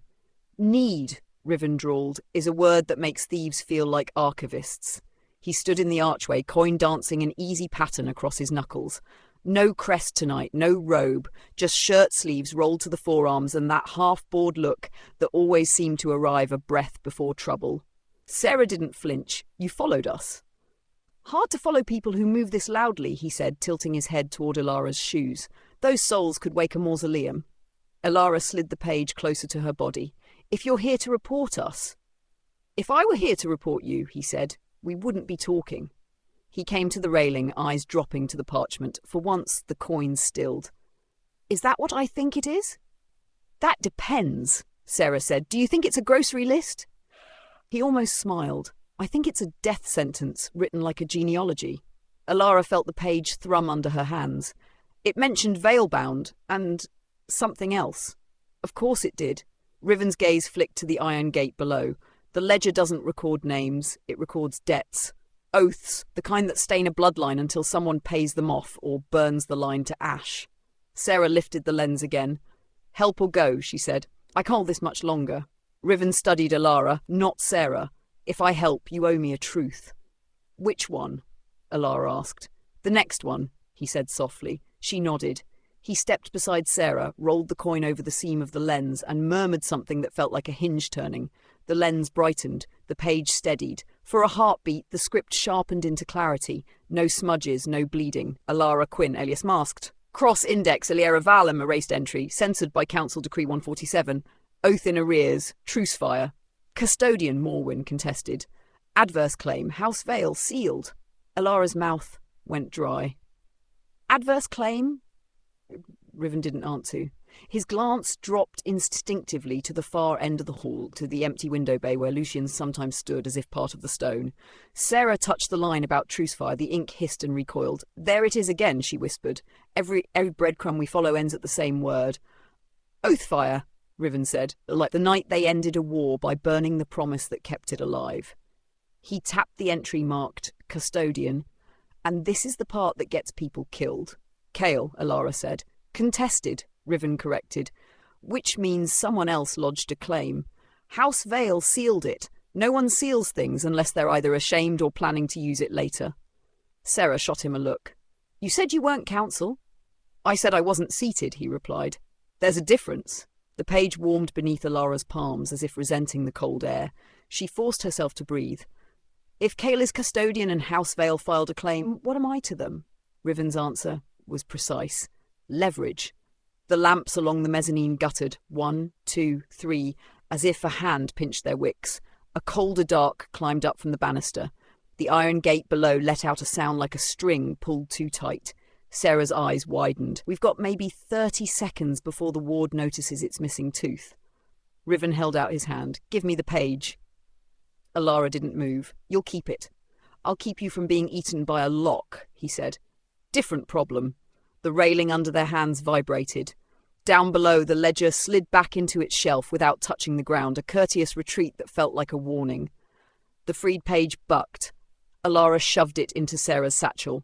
Run, she said. They ran. Riven took the stairs 2 at a time, ahead of them, then doubled back to grab a handle that hadn't existed a moment before, an emergency door set into stone, unmarked. The kind of exit that only appears to people it chooses. He banged it open with his shoulder. They plunged into a narrow servant's pass, all elbows and quick breaths, the smell of chalk and old laundry soap crowding the air. Behind them, the library sighed. Locks reset, lamps steadied. Whatever had reached for the page was content, for now, to let the door swing shut. They didn't stop until they hit a tiny landing with a black-painted window and a broken stool, listing like a drunk. Sarah leaned it against the wall, touching the satchel to her chest. Congratulations, she panted. We stole an indictment and survived. Riven held out his hand again. Less demand this time, more gravity. If the ward sniffed you, it sniffed your rooms. Let me take the page. I can hide it where the school forgets to look. Elara shook her head. You said I owe you the next truth. Fine. Here's one. I don't know who you answer to when nobody's watching. He looked wounded for half a second, then amused. Fair. Sarah slid the page back out, folded it along an old crease that seemed to know where to bend, and tucked it inside the lining of Elara's blazer, behind the left lapel, beneath the crescent fang badge. Old trick, she said. Uniform pins were designed to mask signatures. No one will scan your crest unless they're rude or married to you. Riven's smile vanished. Then don't linger in corridors. Go straight to the east stair, up 2 flights, cut behind the portraits of the 4 headmasters playing cards. Yes, they're cheating. And take the narrow door that smells like oranges. It dumps you near your dorm without crossing a single monitored landing. Elara frowned. How do you know it smells like... He held up the coin. I spend a lot of time in places I'm not supposed to be. They split there, Sarah toward the workshop to scrub the lens clean of whatever it had learned, Riven into a run that turned soundless after the 3rd stride, Elara following the scent of oranges like a secret handshake. The portraits muttered as she passed. One of the headmasters glanced at her pin and stopped counting cards. Back in the dorm, she closed the door and set her forehead against it until her pulse remembered a slower song. The page warmed beneath the badge, a little heartbeat against her skin. She unpinned the crest, checked the fold, and pinned it back through cloth and parchment both. You're not leverage, she told herself softly. You're the one writing the debt down. A small scrape sounded behind her. Elara turned, expecting Sarah's quick knock. Lucian stood by the window. No cloak, no gloves. Rain-speckled hair a shade darker than night. For the first time since she'd met him, there was nothing practiced about his stillness. He looked like someone who had run to be here and only remembered at the last moment that running wasn't his style. "You have something that will get you killed if you keep it," he said. Elara didn't feign innocence. "How did you—" "The wards are loud when they're disappointed." He took a measured step forward. "Give me the page." "No!" His eyes flicked to her badge. "They'll search your room."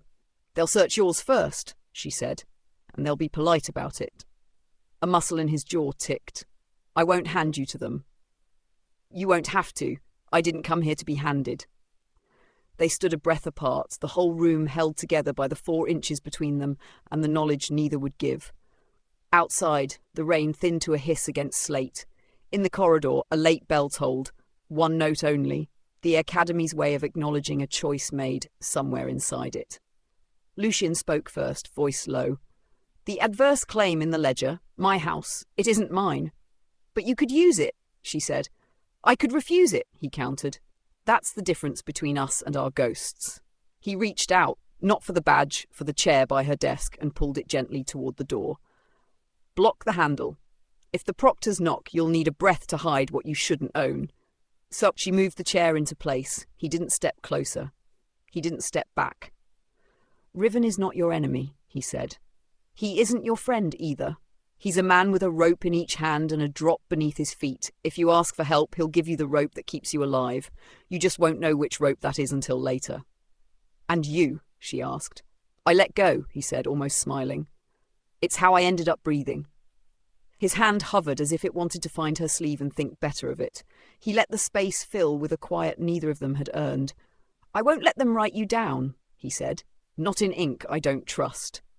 The page throbbed once beneath her badge, a little flare of heat, then went still. "Good," Elara said, "because tomorrow we write them." He left as he'd come, unannounced, a shadow remembering it had mass. When the door clicked, she slid the page out and read the last visible line again, the one that had bled when the ledger hesitated. "Oath in arrears. Truce fire." Somewhere below, the chapel organ breathed a single chord, not a hymn, a warning.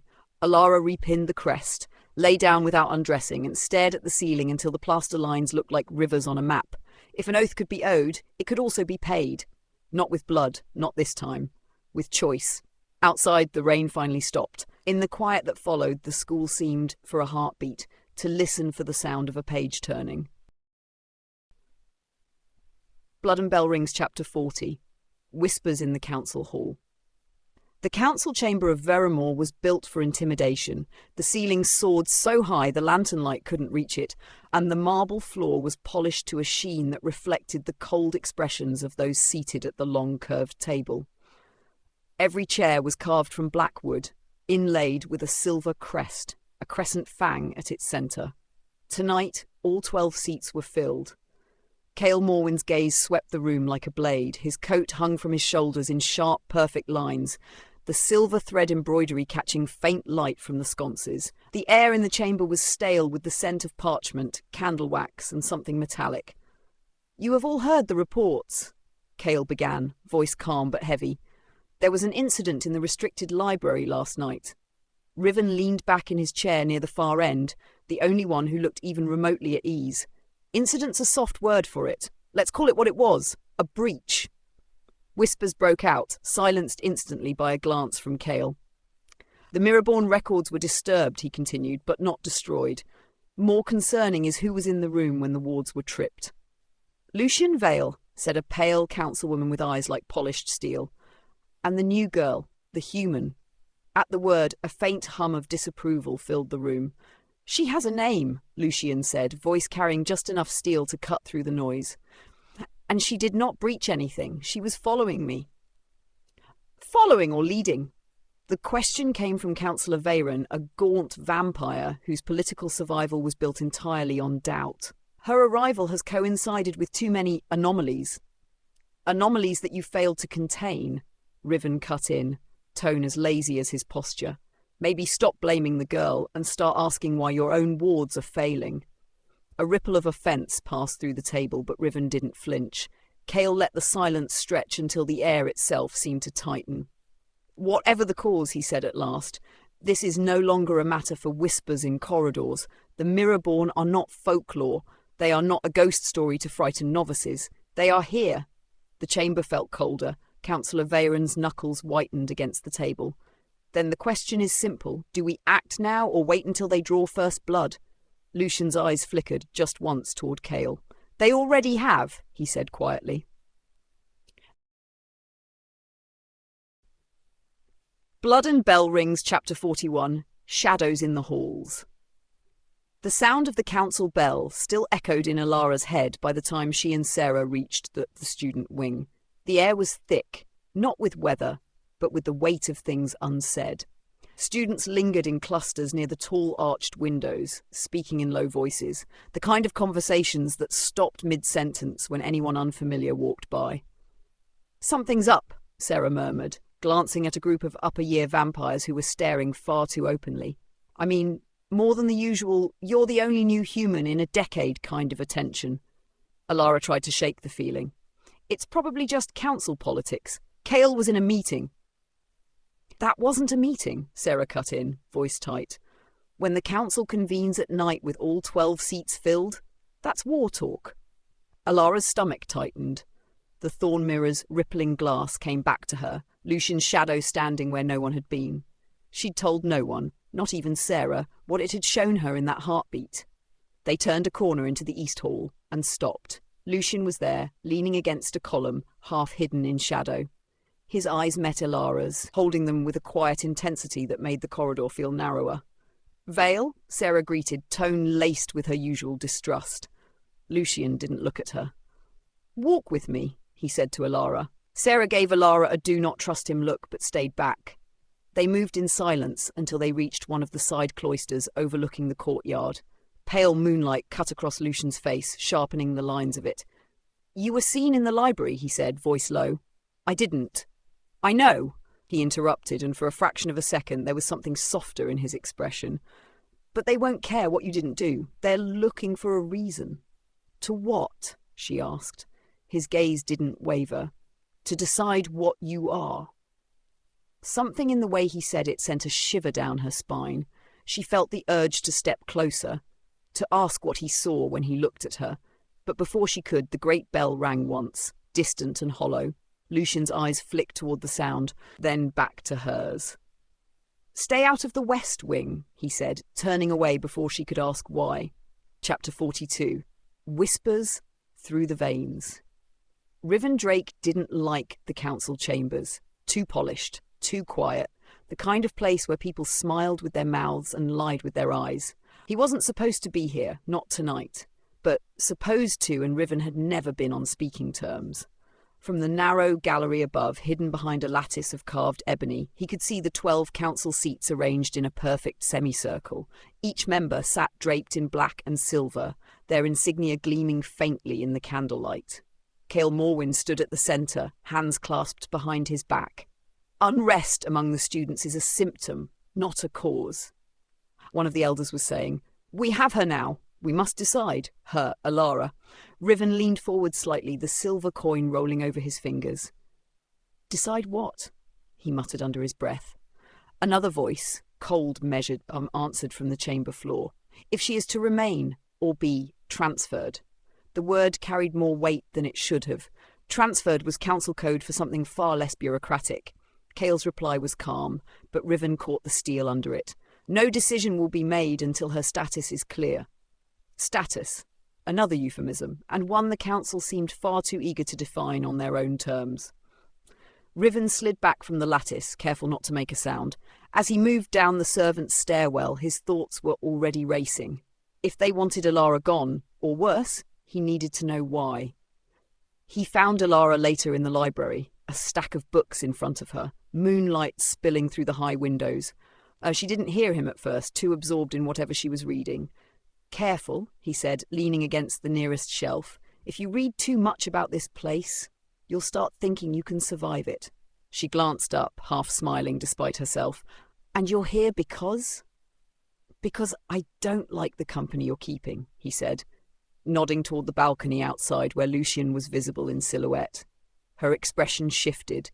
"Lucian's trying to help me." "That's what they always say before the teeth come out," Riven replied, but there was no real bite in his voice. He tossed the silver coin once, caught it, and slid it into his pocket. "Just don't get so close you can't tell when you're bleeding." For a moment, neither of them spoke. Outside, Lucian moved away from the balcony's edge, vanishing into the shadows of the cloister. Riven's eyes lingered on Elara a moment longer. He knew she wouldn't listen, not really, but maybe she'd remember the warning when it mattered. Chapter 43. The Quiet Rooms. Remember by morning, Viremoor felt like a throat holding back a cough. No bells, no announcements, just a tightened hush that travelled the corridors ahead of Elara as she crossed the cloister. Frost filmed the inside of the stained glass despite the late season, turning saints and serpents pale as bone. Someone had extinguished the candelabras early. Someone wanted shadows. Sarah appeared from a side passage with ink on her fingers and sleep in her eyes. "You didn't answer your orb." "I turned it off." Elara kept walking. "I needed quiet." "Quiet is exactly what's dangerous right now," Sarah said, matching pace. "There are rumours of a transfer. No one will say the word out loud, but—" "I know," Elara said. She didn't slow. "Riven overheard part of the session." Sarah blinked. "Riven?" "He found me in the library last night, told me to watch my distance from Lucian." Elara's mouth thinned, which is funny, considering how close he keeps to trouble. "Riven's trouble comes with a warning label," Sarah said. "Lucian's trouble comes wrapped in velvet." They turned the last arch and reached the western gallery, where portraits of past headmasters watched with cracked varnish and too attentive eyes. Elara's gaze snagged on the smallest frame, a woman in simple black silver thread at her throat, no nameplate beneath. "Who is she?" Elara asked. Sarah's voice dipped. "Interim keeper, the only head never sworn by the council. She took the post during the Nightfall interregnum when the houses were distracted." "Why no name?" "Because someone removed it," Sarah said, "and no one remembers when." Elara stepped closer. Under the surface of the paint, hairline fractures spidered toward the woman's left hand.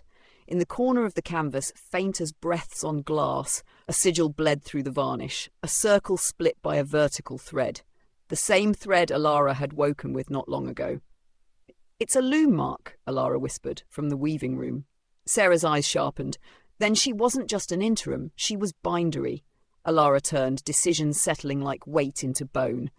"Where the interim worked, she hid things. If the council's hunting a pretext to move me, I need proof the school meant for me to stay." "Meaning?" "Meaning the building knows I belong here." Sarah didn't argue.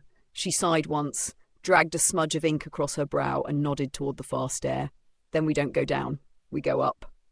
The upper galleries of the West Wing were strange in a way Viremoor rarely allowed itself. Clean, polished oak, aired tapestries, mirrors turned to face the wall. A house cleared before guests arrive, or after a scandal moves out. Sarah worked a skeleton key through a brass rose and opened the door marked Warden's Annex. The room beyond was narrow and long, with windows overlooking the cloister and a writing lectern beneath each one. Quill stains freckled the floorboards. Strings hung between beams in a cat's cradle of old memoranda. Seals broken, ribbons gone. Elara drifted to the far end, where a tall cabinet stood closed by a lattice of silver. Not locked, woven. The pattern was almost musical. 2 lines repeating, one slipping after the other by a beat. "May I?" Elara asked the air, ridiculous and not. Something loosened in the weave. Sarah's brows shot up. "You've got to teach me that." Inside the cabinet, ledgers bound in stiff vellum, their spines stamped only with years. Elara slid one out at random, Year of the Violet Stern, and laid it across the lectern. When she opened to the middle, she expected minutes or fines or lists of broken curfews. What she found was a schedule, not of classes, but of watches. "Quiet rooms," she read aloud, 14 rotated, 2 keepers per night. Sarah leaned in. "Quiet like prayer?" "Quiet like containment," Elara said, running a finger down the page. Each line ended with a symbol. Most she didn't know. 3 she did: the weaving room, the black glass door, the night glass chamber. Sarah whistled. "So the school has a maintenance plan for its secrets." "And a staff," Elara said softly, reading the names in the margins. Among them, interleaved with masters and keepers, were students' initials. Volunteers. or conscripts. At the bottom of the sheet, in faded hand, in case of council intervention, defer to interim authority. Seal all quiet rooms. Preserve the lattice. Elara lifted her head. Interim authority. That's her. Sarah's voice was hushed delight. She built a parallel chain of command. Not built, Elara murmured. Preserved. A step sounded in the hall. Light as silk. Neither girl moved. The latch turned. Lucian stepped into the doorway, hood lowered, eyes finding Elara first, always. He took in the open cabinet, the ledger, Sarah's ink-slick hands, and shut the door behind him. You could have asked, he said. You could have told me, Elara replied. Lucian's jaw shifted, annoyance or amusement she couldn't tell. The council was meant to sunset the quiet rooms a century ago. Most of the houses pretend they did. Cale kept the annex intact and didn't force the point. And the interim? Elara asked. She died without heirs, Lucian said. Which is to say, her work was inconvenient. Sarah bristled. Inconvenient how? Like safeguarding the school? Like reminding the houses they owe the school more than their names, Lucian said. He turned a page of the ledger with 2 fingers, careful as if touching skin. What are you looking for, Elara? Proof I'm not an accident. She held his gaze. Something I can stand on when they try to move me. Lucian studied her, then the ledger, then the cabinet's woven lattice. He reached into his coat and drew out a slip of thin black glass, no larger than a bookmark. A glyph hummed beneath its surface. Take it, he said, offering it to Elara. Sarah's eyes widened. Is that... A keeper's pane, Lucian said. One of the old keys the interim staff used to open sealed rooms without ringing the wards. I kept it. Elara didn't take it at once. Why give it to me now? Because they won't move you if you are part of the infrastructure, Lucian said simply. Quiet rooms require a bound keeper. Cale can assign you by head's prerogative without a full vote. The council can object but not overrule, not without admitting the annex exists. His mouth tilted. And they do not like to admit what they can't control. Sarah exhaled. This is very romantic in a bureaucratic, treason-adjacent way. Elara reached for the pane. Lucian's gloved fingers brushed her wrist. Sensation climbed her arm like heat held too long. He felt it, too, just a fraction, because his eyes flinched from hers in the way they always did when his control noticed it was human-shaped. Thank you, Elara said. Lucian eased back, a whisper of regret smoothing from his face before it set again. There's more. He tapped the ledger. The quiet rooms form a pattern, not a ring, a path. The interim didn't just seal things, she taught the school how to breathe without the council. The path runs from the weaving room to the chapel crypt, across the archive undercroft, and ends. He looked up, and whatever he saw in Elara made something in his voice soften. It ends in the grand hall, beneath the dice. Under Cale's feet, Sarah said. That's either poetic or suicidal. It's insurance, Lucian replied. Elara slid the keeper's pane into the inside pocket of her blazer, where the silver trim ticked against it with a tiny chime. Show me the path. Lucian hesitated. It will put you in rooms that don't like to be seen. They already see me, Elara said. I'd rather introduce myself than wait to be summoned. He inclined his head. Tonight, after last bell. Sarah lifted both. I'm coming. You'll want a living brain along. Lucian looked at Elara. Elara looked at Sarah. Of course, Elara said. Unfortunately, Lucian added, which made Sarah grin. They met at the stair behind the west transept, where a tapestry of a martyr had been rehung upside down since before any of them were born. Lucian pressed the keeper's pane to a seam in the stone, the seam side. Cold walked out of the gap. The first quiet room was small enough that their breath changed the air. Shelves stitched into the wall held glass ampoules of dust, labelled in a hand Elara recognised now. The interims, not ashes, words. Dust sifted from scraped inscriptions stored by line and language, a lexicon built from ruin. Sarah whispered, reverent, she was making a dictionary of the school. The second room was larger, long as the nave and twice as narrow. Mirrors faced inward, silvered sides turned away, backs exposed. Lists etched there in needlepoint fine enough to pass as scratches. Names crossed out not because they'd died, but because they'd refused an oath. This room hurt. The third was not a room at all, but a landing cut into the back of the chapel's thickest wall. Music bled through from the other side, no instruments, just a steady human note students held when practicing vow work. The stone thrummed like a patient throat. Listen, Lucian murmured. It remembers posture. Elara set her palm to it. The stone warmed. What does it want? Sarah asked. To be used, Elara said, surprised by the certainty in her mouth. They moved on. Between the fourth and fifth rooms, a voice low and amused drifted from the dark. Are we taking a tour or plotting a coup? Riven slid out of a threshold, coin glinting once before vanishing into his fist. He looked at Lucian first, as if counting teeth, then at Elara as if forcing a smile to hold. If you three keep opening secrets like windows in a storm, the council won't need a vote. They'll just say the word containment and shut the school like a book. Containment requires a breach, Lucian said.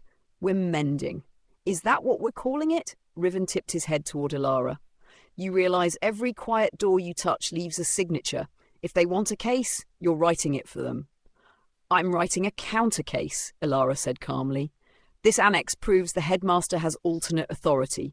If the path ends under the dais, it's because the interim designed it to report to the head, not the council. Riven's smile thinned. You're learning the language. I'm learning the school, Elara said. You can help, or you can accuse us of arson while we carry the water. Sarah coughed to hide a laugh. Riven's eyes flicked to her, then back to Elara. Something like pride, uninvited, unhelpful, moved through his expression. Fine, he said. One condition. Lucian's look flattened. Name it. Riven flicked the coin. It rang once, soft. If something in those rooms decides to like her too much, I'm the one who pulls her out. Elara almost smiled. Deal. He fell in beside them as if he'd always been invited. They reached the sixth room, small, hexagonal, almost pretty with its honeycomb of niches. Each niche held a bell, each bell a different metal. Latin scratched along the lintel translated itself under Elara's breath. In silence, truth speaks. In sound, truth binds. Sarah peered at a bell blown from blue glass. Are these alarms? Or vows, Lucian said. You ring a promise. The school remembers it. Riven leaned against the doorframe. And if you break it, you don't want to meet the warden, Lucian said. Elara's gaze drifted to the bell in the highest niche, iron dark with age. The interim's sigil hid at its lip, the split circle, the thread. She reached up, not to ring it, just to steady it with her fingers. Heat climbed from the metal into her skin. A pulse answered her pulse. A small sound escaped Lucian, not quite a warning. Riven straightened. Elara let go. It wanted to be counted, she said. Sarah scribbled that into memory. The bells are a census. And a covenant, Lucian added. If the interim cared enough to mark them, she wanted the next keeper to know which promises were still alive. Which means, Riven said, eyes lifting to the oldest bell, we're not the first students to stand in this room and argue about saving Viremoor from itself. No, Elara said, feeling the school's slow attention turn like a great creature rolling under the earth. We're just the latest to decide to do it. They found the last door past midnight. Not hidden, not locked, respectfully closed. This corridor lay directly beneath the grand hall. Through the stones above, the faint geometry of the dice pressed shadows into the chalk on the floor. The door's wood was old oak, the handle an iron loop polished by lifetimes of hands. Elara pressed the keeper's pane to the seam. Nothing moved. Lucian took the pane, tried again. The oak breathed, but did not open. Sarah frowned. Do we need the headmaster? Riven slid his coin across his knuckles. Maybe it's like a mirror in polite society. It doesn't open unless it's invited. Or unless you already belong to it, Elara said. She put her palm flat to the oak. She didn't push. She listened. There, quiet in the grain, the weave of oak and memory. A pattern. The same two lines, offset by a beat, the interim's thread song. Elara hummed it under her breath. The door warmed. The latch turned. Inside, a half-circle chamber mirroring the dais above, empty, except for a lectern and a single chair facing a wall of stone, polished to a dim sheen. Not a mirror. An echo. The room smelled faintly of beeswax and old ink. On the lectern lay a ledger, smaller than the annex books, bound in black. Elara opened it with 2 fingers. A list of names written in the interim's hand. At the top, Kay Morwin, Keeper Pro Tem. After it, a date Elara recognised as the night of the eclipse ceremony years ago, when Kale had doused the great lights and sworn a personal oath to keep Viremoor from becoming a house trophy case. Beneath his, a blank line. Beneath that line, a notation. In the absence of consensus, sovereignty flows, as water does, downhill towards service. Elara's throat tightened. The hand trembled as she reached for the quill resting in the spine. She did not sign, not yet, but she understood the ask. "This is a counterweight," she said. The interim made a place for the school to speak back. Lucian's voice was barely sound, and to choose.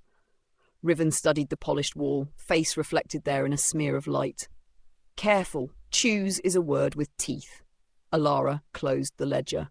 She felt the keeper's pain cool in her pocket and the bells deep in the hex room ringing only in memory.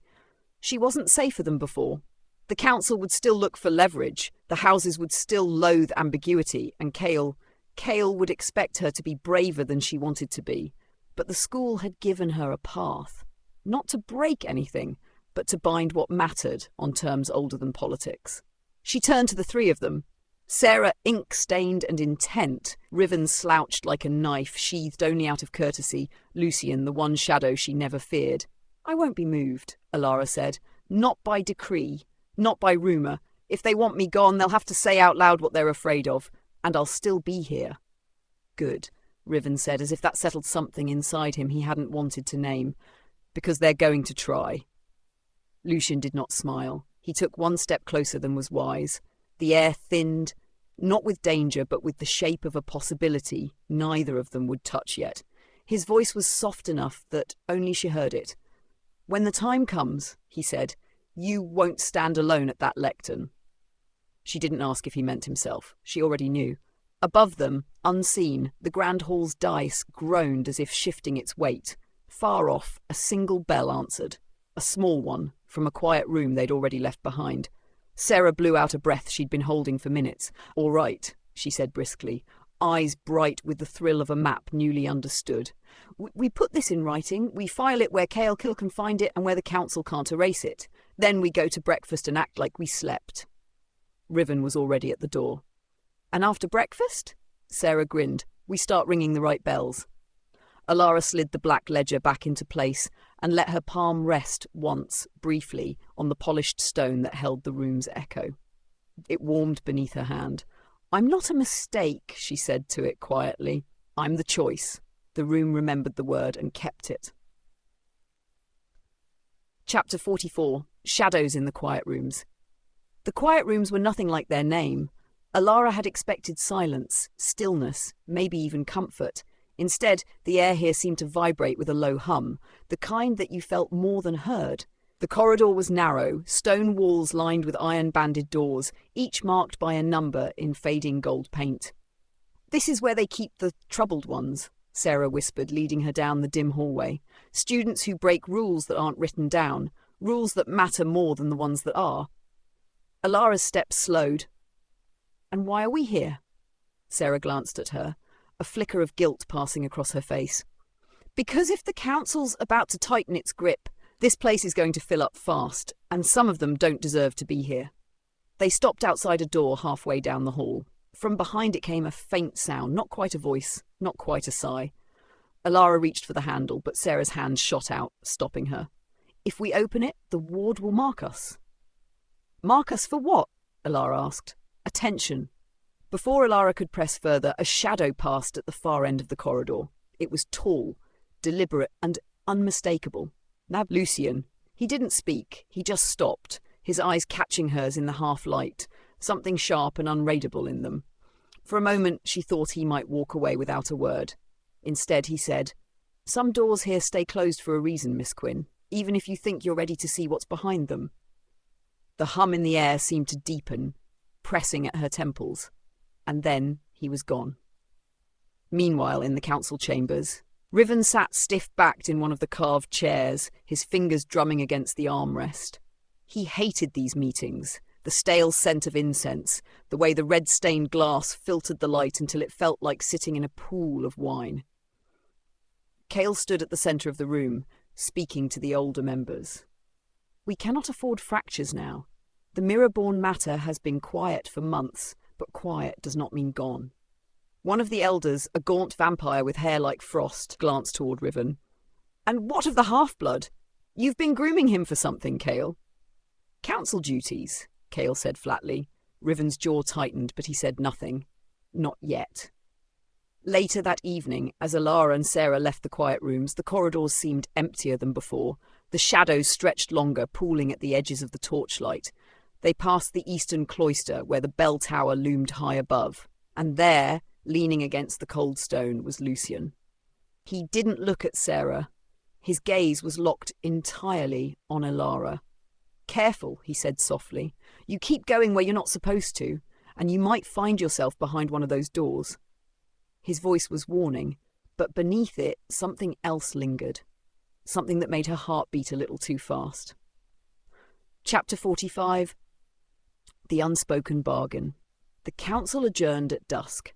By the time Cale emerged from the chambers, the last light of day had bled into deep violet, and the wind off the cliffs had picked up, carrying the tang of rain. Riven was still inside, lingering by the tall-backed chair that had been placed just short of the main circle. It wasn't a council seat, not yet, but it was closer than he'd ever been allowed before. "You've been quiet," Cale observed, his voice low as the door closed behind them. Riven gave a dry half-smile. "You talk enough for both of us." Cale's red gaze narrowed. "If you want that seat, you'll have to start speaking for yourself, and soon. There's a motion to bring the quiet rooms under direct council authority. You know what that means?" Riven's smirk faded. "It means fewer second chances." "It means none?" Cale corrected. Down in the library's restricted wing, Elara traced her fingers along the spines of old ledgers, their leather cracked and flaking. Sarah was cross-legged on the floor, scrolls spread around her like discarded petals. "We can't just leave them there," Elara said finally, breaking the silence. Sarah didn't look up. "You think you're the first to try? People disappear trying to help. The council makes sure of it." "I'm not afraid of the council," Elara said, though the faint tremor in her voice betrayed her. Sarah raised an eyebrow. "Then you should be afraid of whatever needs the quiet rooms." Elara was about to respond when a shadow crossed the far end of the stacks. She didn't need to see his face to know who it was. Lucian. He didn't approach, but his presence pulled at her like the shift of the tide. He stood with one hand braced against the shelf, the other holding a folded scrap of paper. He slipped it into the gap between two books, then turned to go. When she reached the spot, her heart thudded.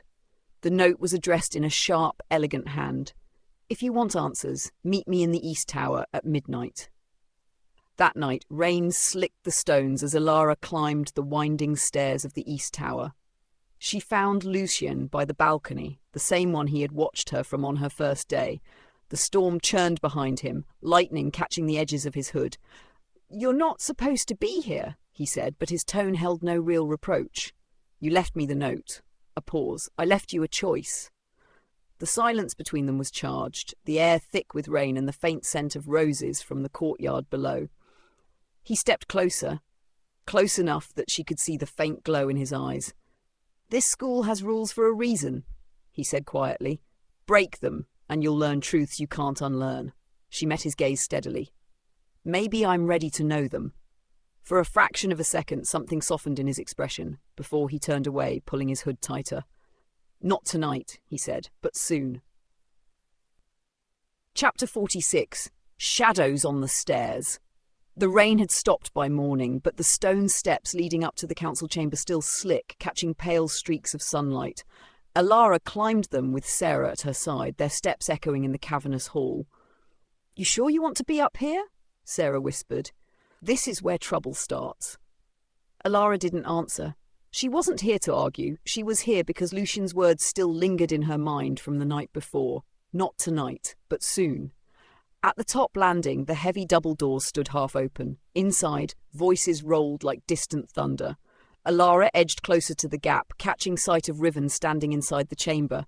Not in the shadows this time, but squarely in the council's view. Cale was speaking, his tone calm, but weighted.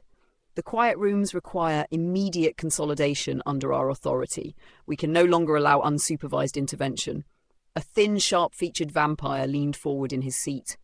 "And what of the human girl who's been spotted near the restricted wing?" Alara's breath caught. She stepped back from the door before the conversation could reach her name. Down one flight of stairs, she nearly collided with Lucian. "You shouldn't be here," he said again, but there was a faint urgency in his voice this time. "Then stop leaving me reasons to be." Something flickered in his eyes, part exasperation, part something else. He glanced toward the stairwell where the voices of the council still echoed, then stepped closer, lowering his voice, and she could feel the faint warmth of his breath against her ear. They're looking for someone to blame. Don't make it easy for them. Her pulse kicked, but she forced a calm reply. Maybe they should be looking in a mirror. Lucian's jaw tightened. You think you're ready for the truth, but the truth changes people. Maybe it will change you too, she said. For a long moment, neither moved. Then, just as she thought he might actually close the small space between them, footsteps clattered from above, breaking whatever had been building. Lucian stepped back, his usual guarded mask sliding into place. Later that night, Elara sat in the library with a pile of books that had nothing to do with her classes.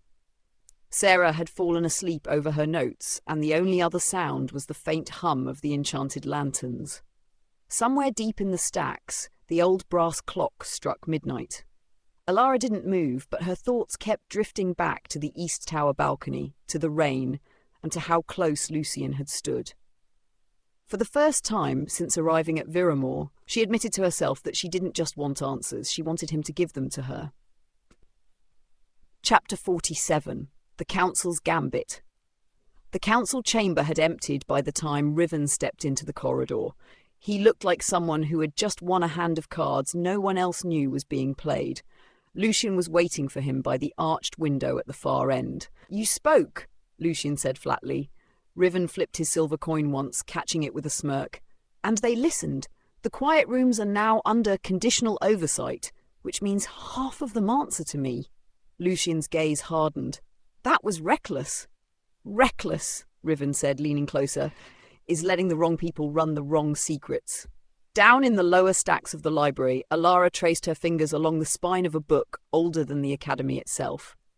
Its title had faded to nothing, but inside she found the same sigil that adorned the Crescent Fang badge, except this one was inverted, ringed with thorns.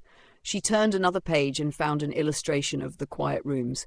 Only here, they weren't described as disciplinary cells. They were sanctums, containment chambers. Her pulse quickened. If the quiet rooms were meant to contain something or someone, then the council wasn't just hiding history. They were guarding it. By the time she left the library, the corridors were dim, lit only by flickering sconces. A figure emerged from the shadows ahead, moving with deliberate steps. Lucian. He stopped in front of her, his expression unreadable. You've been asking questions you don't want the answers to. Then why are you following me instead of stopping me? For a moment, his jaw worked as though he were holding something back. Then, in a voice barely above a whisper, he said, Because some part of me wants you to find them. The air between them tightened, filled with things neither dared speak aloud. He reached past her to push open the side door to the courtyard, his hand brushing her sleeve, the barest touch, but enough to set her heart pounding. Go, he said, softer now. Before I change my mind. Riven was leaning against the wall outside, arms folded. Well, that was tense. You planning on telling me what that was about? No, Elara said, brushing past him. But she could still feel the ghost of Lucian's hand against her arm, and it followed her all the way back to her dorm. Chapter 48. Shadows in the Wake. Night cloaked Viremoor in a silence so complete it seemed carved from stone. The moonlight through the arched windows painted silver trails across the flagstones, and Elara kept to the darkest edges as she followed Riven's lazy stride. He didn't know she was there, or he wanted her to think that. With Riven, it was always a coin toss. She had overheard enough of his council's exchanges to know he had access to places she didn't, and if the quiet rooms were at the heart of this mystery, Riven was one of the keys. They passed through a lesser-used corridor where the tapestries were older, heavier, their stitched scenes more violent. Vampires in council with hooded figures, mortals kneeling with open palms, an eclipse crowning the sky. Riven ducked into a narrow stairwell. Elara hesitated, then followed, her breath shallow. The steps wound downward, far past the levels she knew. At the bottom, a single torch burned in a wrought-iron bracket. Beyond it, an iron-banded door loomed. No crest, no lock she could see. Only that same inverted crescent fang etched into the wood. Riven pressed his hand to the symbol. The door opened without a sound. She caught a glimpse before it closed. A dim hall lined with cells, but not cells for people. The spaces inside were filled with relics. Masks carved from bone, weapons too delicate for combat but too dangerous for ceremony. And in one, a mirror no bigger than her palm. The silver frame cracked like lightning. Riven didn't linger long. He emerged, coin flicking between his fingers. His gaze swept the corridor and landed on her. "You're terrible at following people quietly," he said. Elara's mouth went dry. "Then why didn't you call me out sooner?" He stepped closer, the coin spinning. "Because I wanted to see if you'd be brave enough to open that door." "I would have." The coin stopped mid-spin in his palm. "Maybe you will, but not tonight." In the high tower, Lucien stood by the window, watching the courtyard far below. He had sensed her moving through the lower halls, a pulse in the air that resonated with something inside him. The council would not wait much longer to act, and if they did, Elara would find herself pulled into a storm she could neither control nor escape. He whispered her name to the night, though the wind stole it away. The midnight session. The council chamber was not built for comfort. Its vaulted ceiling swallowed sound, and the great table, carved from a single slab of obsidian, seemed to drink in the flicker of the lanterns. Elara was not there to defend herself. That, Riven had said, was deliberate. 9 council members sat in their high-backed chairs, their faces lit from below, their insignias gleaming like shards of moonlight. The air held the faint scent of burning cedar, a tradition meant to purify discussions, though Lucien always thought it masked the smell of blood. "Her arrival has already disturbed the balance," said Mistress Varienne, voice like dry leaves. "She trespassed in the east wing, approached the thorn mirror, and now she's been seen near the quiet rooms." A murmur of agreement rippled through the chamber. Cale, seated at the head, leaned back with the patience of someone who knew how to let silence work for him. "And yet," he said, "no rules have been formally broken." Varienne's eyes narrowed. "The girl's ignorance is no excuse. Curiosity can be as dangerous as malice." From the far side, Riven drummed his fingers on the table. "You're all acting like she's smuggled in a pack of witch hunters. She's just—" He paused, choosing his words carefully. "Interesting, and if we throw her out, we might lose more than we gain." One of the younger council members, Master Torren, with his ink-stained hands and tired eyes, glanced at Cale. "Do you believe she's a threat?" Cale's gaze was unreadable. "I believe she's necessary." Lucien shifted in his seat. He had said nothing until now, letting the political undercurrent swirl, but the word necessary sharpened his attention. Necessary to whom? To what? The vote was called. The decision, not expulsion but increased observation, passed by a narrow margin. Elara would remain at Viremoor, but she would not walk the halls unwatched. Later, Cale stepped out into the cold corridor where Lucien waited in the shadows. "You spoke little," Cale said. "I didn't need to," Lucien replied. "You'd already decided." Cale's red eyes caught the torchlight. "She will need allies when the past comes calling. And you've decided we are those allies?" "No," Cale said, moving past him. "That will be her decision. I've simply made sure she has the chance to choose." Meanwhile, in her dormitory, Elara lay awake, staring at the patterns of candlelight on the ceiling. She didn't know about the midnight session or that her fate had balanced on a few words from people she barely knew. But she did know this. Tomorrow, she'd find out what Riven was hiding in that hall, and for reasons she couldn't name, she hoped Lucien would be there when she did. Chapter 50. The Door That Wasn't There. The corridor outside the infirmary had always felt a degree colder, as if the stones remembered every fever that had burned out there. Elara moved through it at dawn, with a folded note clenched in her fist. A scrap she'd found slid beneath her door, unsealed, unsigned, written in a neat, careful hand that somehow felt older than the ink. "If you want the truth, follow the line of candle scars to the quiet rooms. Knock twice. Then wait." Sarah had still been asleep when Elara slipped out, the glow orb on her desk dimming in its jar like a captured star. Elara paused at the end of the stair and let her eyes adjust to the half-light. There! Black smudges on the wall where sconces had been taken down decades ago, a dotted path of soot like breadcrumbs. She followed them. The quiet rooms were a rumour and a euphemism. Every school had a place like this, a wing that used to be necessary, then embarrassing, then forbidden. Here, they said, students learned to sit with hunger until it became a language. Here, vows had been whispered against stone. Here, the most dangerous magic was reduced to breath. The corridor narrowed, then turned. At the far end, a door waited that had never been on any map. Elara knocked twice. Silence stretched thin. Then a latch lifted on the other side with a sound like a small exhale, and the door opened into a room no larger than a chapel vestibule. Candles guttered in alcoves, stubs melted into iron dishes. A low bench ran along one wall. On the opposite wall, a mirror in a simple frame, its glass dull with age, the surface threaded with hairline silver veins. Not the thorn mirror, humbler, older, almost shy. "Close it," a voice said. Elara turned. Riven sat in the corner with his coat thrown over his shoulders, a half-eaten licorice stick tucked behind one ear like a pencil. He didn't look surprised to see her. He did look tired. "You wrote the note?" she said, closing the door. "Technically, I folded the note," he said, pushing himself upright. The words were borrowed. "From who?" "From someone who wanted you here without announcing it to the council bells."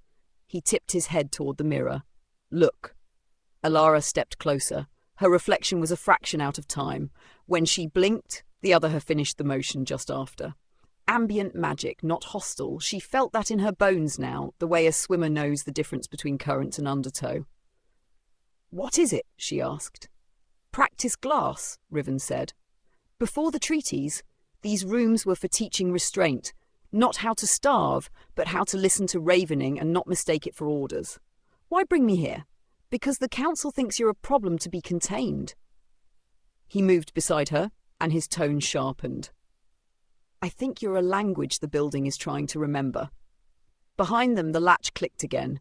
Elara pivoted, instinct tight in her chest, and relaxed a fraction when Lucian stepped through the door, rain darkening his sleeves, a thin line of moisture on his jaw where a drop had traced bone. "You were followed?"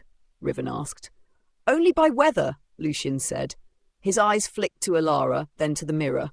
"You found it!" "Riven found it," she said. "I followed candle scars." Lucian's mouth almost shaped into a smile. "He's good with old ghosts." "Present company included," Riven said, then hooked a thumb toward the glass. "We're doing this before the senior wardens wake up and decide to lock the school like a mausoleum. Elara, stand there, hands at your sides." She took her place before the mirror. "Not the thorn mirror," Lucian said quietly. "This won't cut. It reflects the noise you carry and asks it to arrange itself." "Arrange itself into what?" "Into choice," Riven said. Elara breathed once, twice. The glass brightened by degrees, like dawn raising itself out of metal. Her reflection steadied. The silver veins formed a circle around her face, imperfect, lovely in its asymmetry. And for the span of a heartbeat she saw not alternative lives, not worlds devouring each other, but lines, threads of possibility running out from her in every direction, taut or slack, tangled in places she recognized and in places she didn't. A candle hissed, wax ran. She spoke without meaning to. "If I leave, it frays. If I stay, it knots tighter. If I choose neither." The mirror dimmed, as if refusing a path that was only refusal. Riven's voice softened. "Try a different question." Elara thought of Cale's office and the smell of cedar, of Sarah's ink-smudged fingers, of the loom beneath the school, and her own face woven into a story she hadn't written. She thought, unwillingly, insistently, of Lucian in the library archway, shadows folding neatly around him as if he had told them where to rest. "What do you want me to be?" she asked the glass. The mirror did not answer.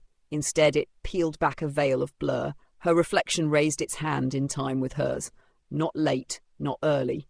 Behind her in the glass, rows of empty benches took on weight. A bell rope dangled from a high beam. A door that wasn't there a moment ago opened at the back of the reflected room, and someone stepped through it. Alara's breath hitched. The figure was not solid, a paler draught of being, edges threaded with light, but the posture was unmistakable, straight, unafraid, a certain economy in the way the head turned, as if vision were purpose rather than curiosity. Lucian drew in a quiet breath. "Do you see? Yes?" Elara whispered. The figure came forward until it stood just behind her reflection. It did not speak. It rested an almost hand on the reflected bench, and for an instant Elara heard a sound she had no right to remember. cloth sliding over wood in a room where speech was a sin. A sigil flared at the base of the mirror, older than Viremoor, a mark burned and unburned at once. Elara didn't know its name, but her blood did. The sensation was not heat, it was recognition arranged into shape. Riven swore under his breath. They'll have felt that upstairs. "We're out of time," Lucian said. His voice was even, his eyes were not. "Elara," she turned. "What did it mean?" "That the quiet rooms aren't just for restraint," Riven said, already moving to douse the candles. "They're for consent. Old magic doesn't bind without a witness. You were witnessed." "By who?" "By what makes this place a school rather than a training ground," Lucian said. "By its memory of mercy." A low bell rolled somewhere in the building. Not the great bell, but the smaller one in the council passage, the one they rang when they wanted doors to hear. "Someone's coming," Riven said. "Choose later. Move now." He cracked the door. The corridor beyond was empty, the air thin with that just-wrung taste of brass. They slipped out and pulled the door to. As it closed, the seam where it met the wall blurred, stone stitching itself shut. They made it 2 turns before footfalls echoed from both ends of the hall. "Down," Lucian said, and shouldered open a service hatch Elara would have sworn hadn't been there yesterday. They descended into a narrow run of maintenance steps that smelled like lime and old rain. Dust rose in gentle clouds. Above, voices cut, crisp and official. They paused on a landing where a narrow slit admitted a ribbon of outside light. Through it, Elara could see the east courtyard slick with morning, crows walking like men in black coats, the world pretending it was ordinary. Riven leaned back against the wall and let his eyes close for a count of 3. "That flare puts us on every list," he said. "Congratulations, you're now both a project and a problem." Lucian didn't look at him. He was watching Elara, not with the cold appraisal she'd first mistaken for disdain, but with the steadiness of someone measuring distance to a shore in fog. "You asked the wrong question," he said. "I noticed," she said, trying for dry and finding only breathless. He shook his head once. "Not wrong like a mistake. Wrong like you were still asking the room what it wanted. Next time, ask what you will keep, even if nothing else keeps you back." Riven's mouth crooked. "Romantic for a veil."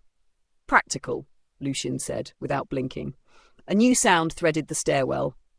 The faintest scrape, a whisper of woven fabric against stone. Elara's skin prickled. Whatever had watched in the mirror did not come here. This was different, patient as drought. Riven's hand slid into his coat and came out with nothing visible, but the air wavered over his palm like heat above a road. "We don't fight here," he said. "If they want a lesson, we choose the classroom." "Then we move," Lucian said. They climbed down until the steps opened into an arched tunnel that cut under the old amphitheatre. Here the stones were bright with salt leaching through the mortar, constellations mapped by minerals no one named. A door waited, unlocked and offended by the idea of a latch. Inside, a storage room for banners and spare benches, dust of fine skin on everything. Riven closed them in and let his shoulders drop. "Here's our choice," he said. "We feed the council a story about a harmless flare in the quiet rooms, let them pen a new rule, survive the week, or we start writing the truth onto their floorboards now and accept the fines, the watches, the consequences." Lucian's gaze moved from Riven to Elara. "You decide. We follow." It was absurd that 2 boys older than the city, one sharpened by privilege and the other by defiance, would hand her the hinge. Absurd and true. She felt the moment stretch, delicate and load-bearing at once. Elara thought of the mirror's answerless answer, not duty, not destiny, just the refusal to let fear dress up as wisdom. She looked at Riven, then at Lucian, and found that her voice, when it came, belonged to her. "We tell the truth," she said.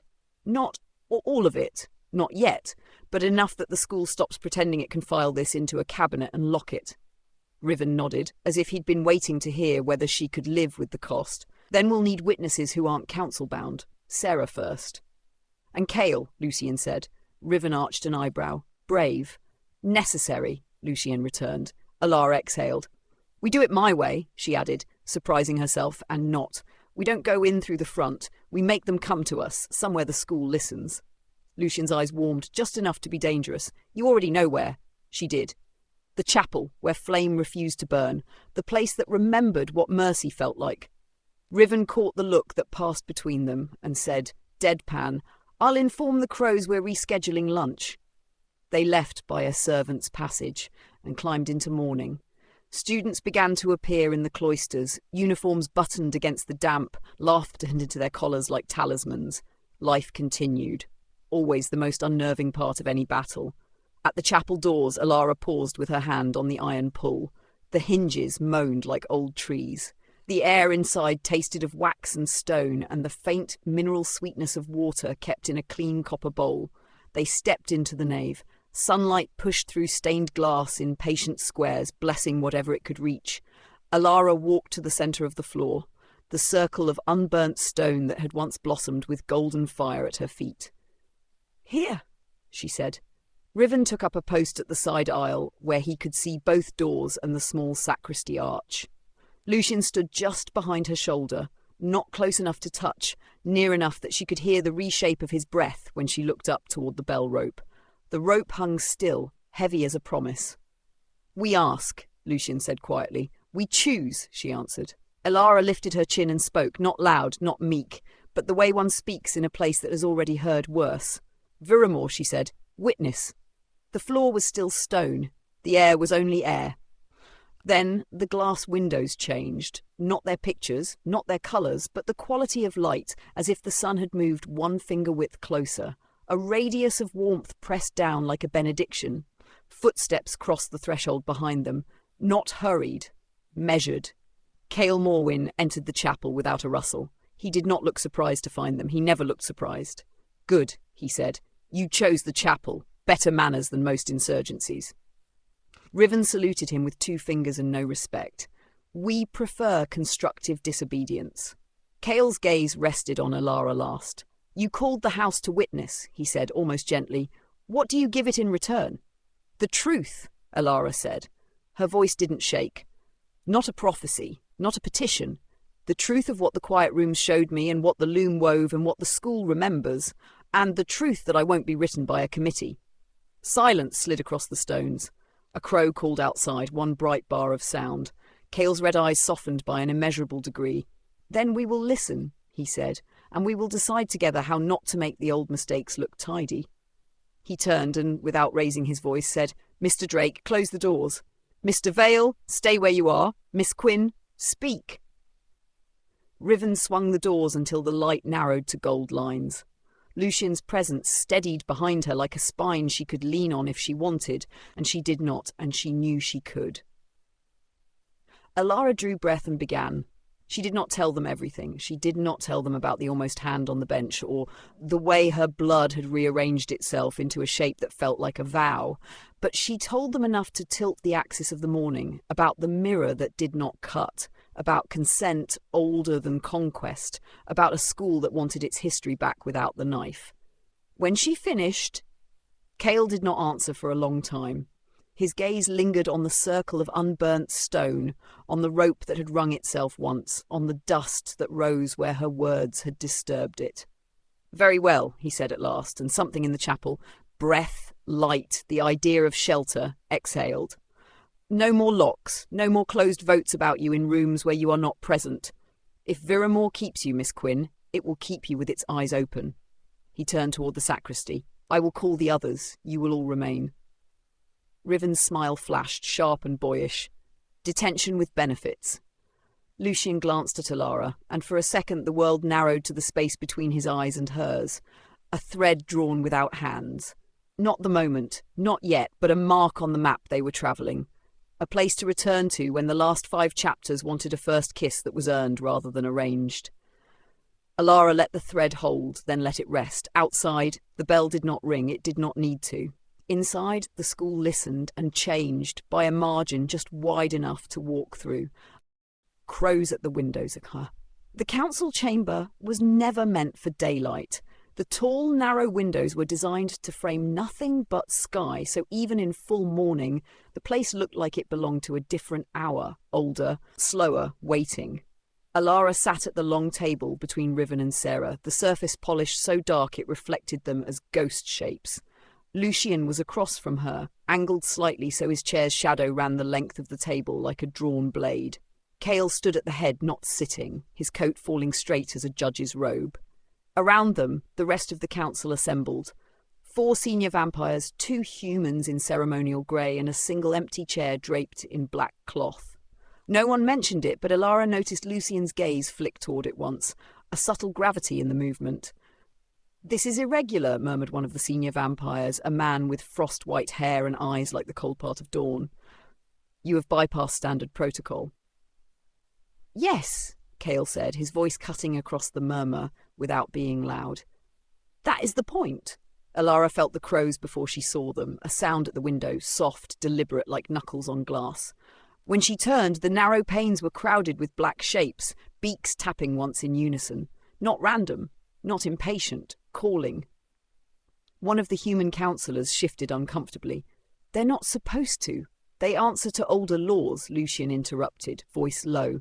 His eyes met Elara's for half a breath, something unspoken passing between them, a recognition that whatever had started in the quiet rooms had followed them here. Cale stepped aside, ceding the floor. "Miss Quinn has called the house to witness. The crows come in its name. Speak!" Elara's pulse ticked high in her ears. She stood, palms flat on the table, the dark wood warm under her skin. "The quiet rooms aren't just for restraint," she began. "They are memory. They are choice. And they've been sealed too long, like you've been afraid to remember what you once were." A ripple moved through the council. The frost-haired vampire's gaze sharpened, but he didn't interrupt. "You've treated the school like a set of gates," she continued, "when it was built to be a bridge, between bloodlines, between histories, between the parts of us that want to turn away and the parts that can't. I've seen what it keeps hidden and what it's willing to give back if we stop locking the doors." The crows tapped the glass again. This time, one of the panes quivered, though there was no wind. Riven leaned in slightly, murmuring, "You've got their attention. Now make them choose." Elara took a breath. "I'm not asking you to take my word for it. I'm asking you to witness it for yourselves, today. No escorts, no guards, just you, the quiet rooms, and whatever the glass chooses to show." Silence pooled like ink. Then the frost-haired vampire sat back, folding his hands. "And if what it shows us is dangerous, then you'll have the truth," Elara said, "and you can stop pretending ignorance is safety." The crows fell silent. Every beak, every black eye fixed on the table. Cale broke the quiet. "We'll go," he said simply. "All of us." Lucian's gaze held hers for a moment longer than necessary. Not the first kiss, but the way his eyes lingered felt like the road was bending toward it. The frost-haired vampire rose. "Then let us see if the girl is right." Outside, the crows lifted into the air all at once, a black arc across the sky, leading the way. The quiet rooms. The crows didn't scatter as the council left the chamber. They flowed ahead in a slow, deliberate sweep like ink running downhill. Their wings were nearly silent, but every beat seemed to draw the cold in closer. The group moved in pairs through the eastern cloister, the only approach to the quiet rooms. The cloister was narrow enough that conversation was forced low, and Elara caught fragments. "Should be sealed. Never in daylight. Cale's responsibility, not ours." Lucian walked behind her, close enough that she could hear the faint pull of fabric when his coat brushed the wall. His presence was less a shadow than a tether. She didn't need to turn to know he was watching everything, from the crows above to the twitch of the frost-haired vampire's jaw. The air changed at the cloister's end. The warmth of the main halls fell away, replaced by something stiller, denser. The door ahead was unremarkable. Aged oak, iron handle worn smooth, but Elara could feel the rooms waiting beyond it. Not empty. Never empty. Cale took the handle without ceremony and pushed it open. The quiet rooms breathed out. They were nothing like she expected. No chains, no cells, just a series of interconnected chambers lit by glass globes floating without flame. The walls were lined with old mirrors, some fractured, some warped, each set into frames of silver, iron or bone. The floor was inlaid with long spirals of dark wood and pale stone, meeting in the centre under a single high dome. The crows landed along the upper rail of the dome, feathers stirring the dust. "Each mirror," Cale said, "remembers something different. Some hold events, others hold selves." His eyes moved to Elara. "Choose." She stepped forward slowly, drawn to a mirror with a frame of blackened silver. It was colder than the others, its glass almost smoke-dark. When she stopped before it, the reflection formed not as her, but as a younger girl, her, standing in the courtyard, clutching a letter. The others gathered closer, silent. The scene shifted. The younger Elara faded, replaced by a vision of Lucien, not as he was now, but younger, his eyes a sharper gold, standing in the same place she had been. Behind him, the school looked different, less repaired, more alive. Lucien's voice came low from behind her shoulder. "I remember this." Riven frowned. "You weren't even—" He stopped himself. Cale's gaze was unreadable. "The mirrors do not obey time." Another shift. The glass rippled, and the figure became a woman Elara didn't recognize, hair like ink, eyes a strange molten hue, placing her palm flat to the same pane of glass they stood before now. The frost-haired vampire stepped forward, something tight in his expression. "That's—" He stopped short. "Enough." But the mirror wasn't finished. The woman's image mouthed a word, Elara's name, before the glass went black. Silence, heavy as stone. Sarah spoke first, voice hushed. "So, still think they're just for restraint?" The frost-haired vampire turned away sharply. "We leave." Cale didn't move. "Some truths aren't meant to be carried alone, but this one will be, for now." The crows shifted on their rail, restless. Lucien's voice was so low, only she heard it. "She knew you." Elara's pulse stumbled. "I've never seen her before." "Not in this life," he said, and moved ahead of her toward the door. It wasn't the first kiss, but it was closer, the space between them narrowing with every unanswered question.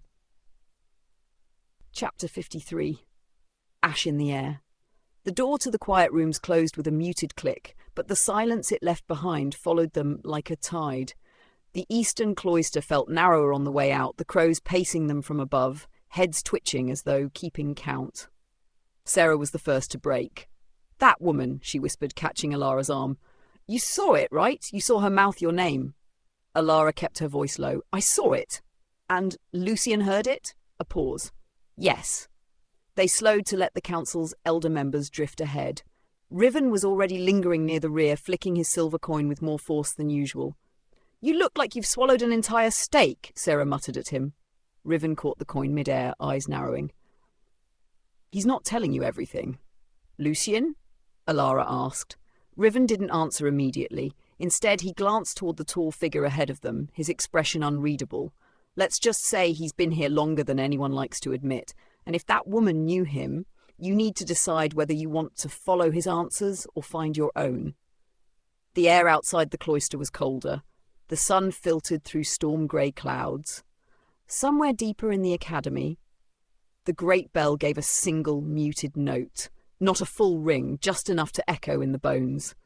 Lucien was waiting at the courtyard arch. When Elara reached him, he stepped aside without looking at her, eyes fixed on the frost-haired vampire in the distance. "You didn't tell them who she was," Elara said. His gaze flicked to her.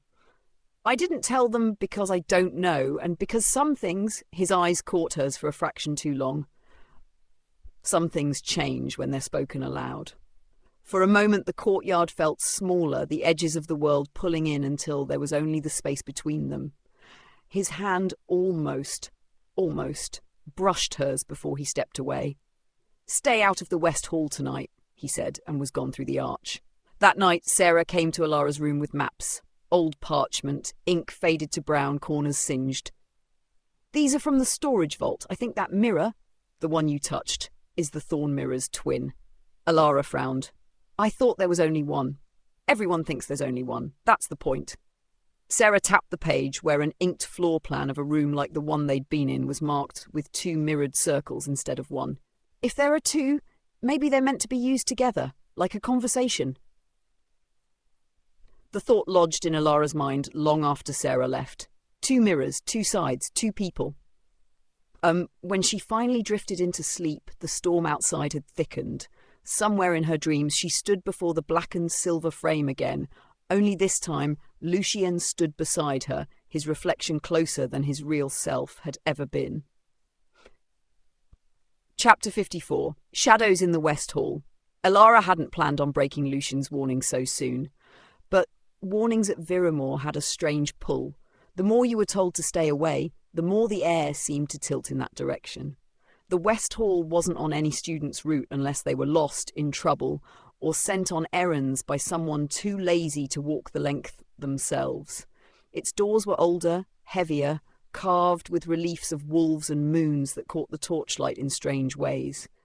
Sarah had slipped her the excuse, "Cale wants this to go to archives and I'm late to the comms tower." But Elara suspected it was just an excuse to make her go. The envelope she carried was heavier than it should have been, edges faintly warm. Her footsteps echoed too clearly in the empty corridor. On her right, tall windows showed nothing but the black smear of storm cloud night. The glass rattled softly, though the wind wasn't that strong. At the far end of the hall, 2 council members in their formal coats spoke in low voices. She ducked into a side alcove, holding her breath. "If the Mirrorborn are moving through the outer villages, we can't wait for the headmaster to convene again," one was saying. "And break the treaty? You want open hunting? You know what that will do to the peace." The other's gaze flicked toward Elara's hiding place. She pressed herself against the cold wall, heart thudding. But they moved on, their cloaks whispering against the floor. When she stepped back into the hall, she wasn't alone. Lucien leaned in the shadows between 2 torch brackets, one hand in the pocket of his coat, the other resting lightly on the hilt of the blade at his side. "I told you to stay away," he said. His voice was quiet but heavy with something she couldn't name.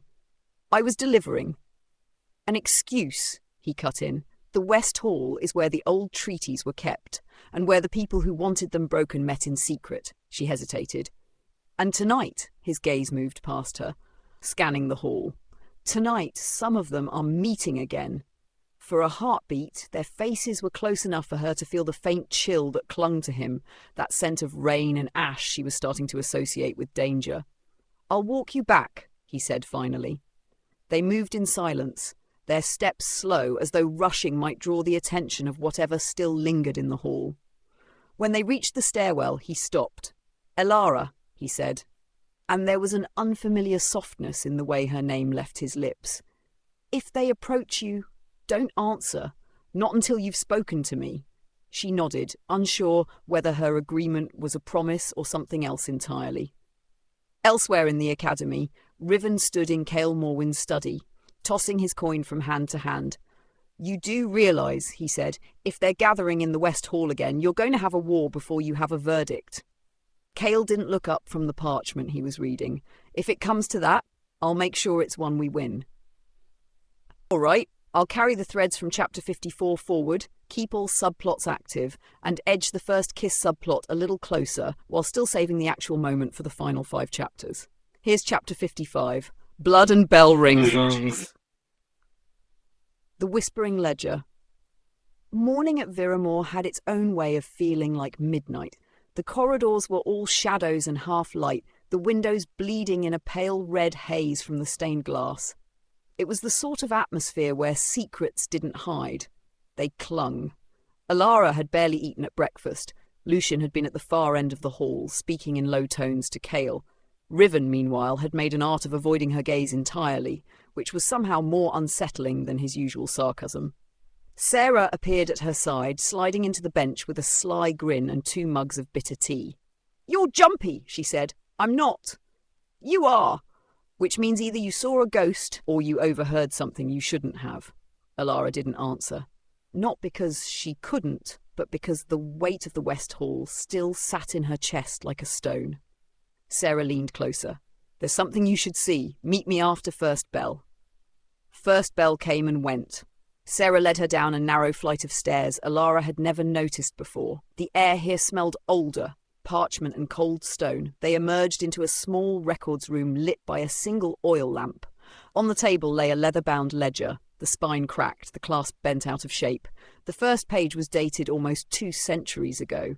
"This," Sarah whispered, "is where the council kept track of every breach of the treaty." Elara's fingers hovered over the ink. Some entries were written in neat, flowing hand, others jagged and hurried. Names she didn't know, dates she didn't recognise. Until she did. There, the date of her arrival at Viremoor, the page wasn't signed. The entry was only 1 line.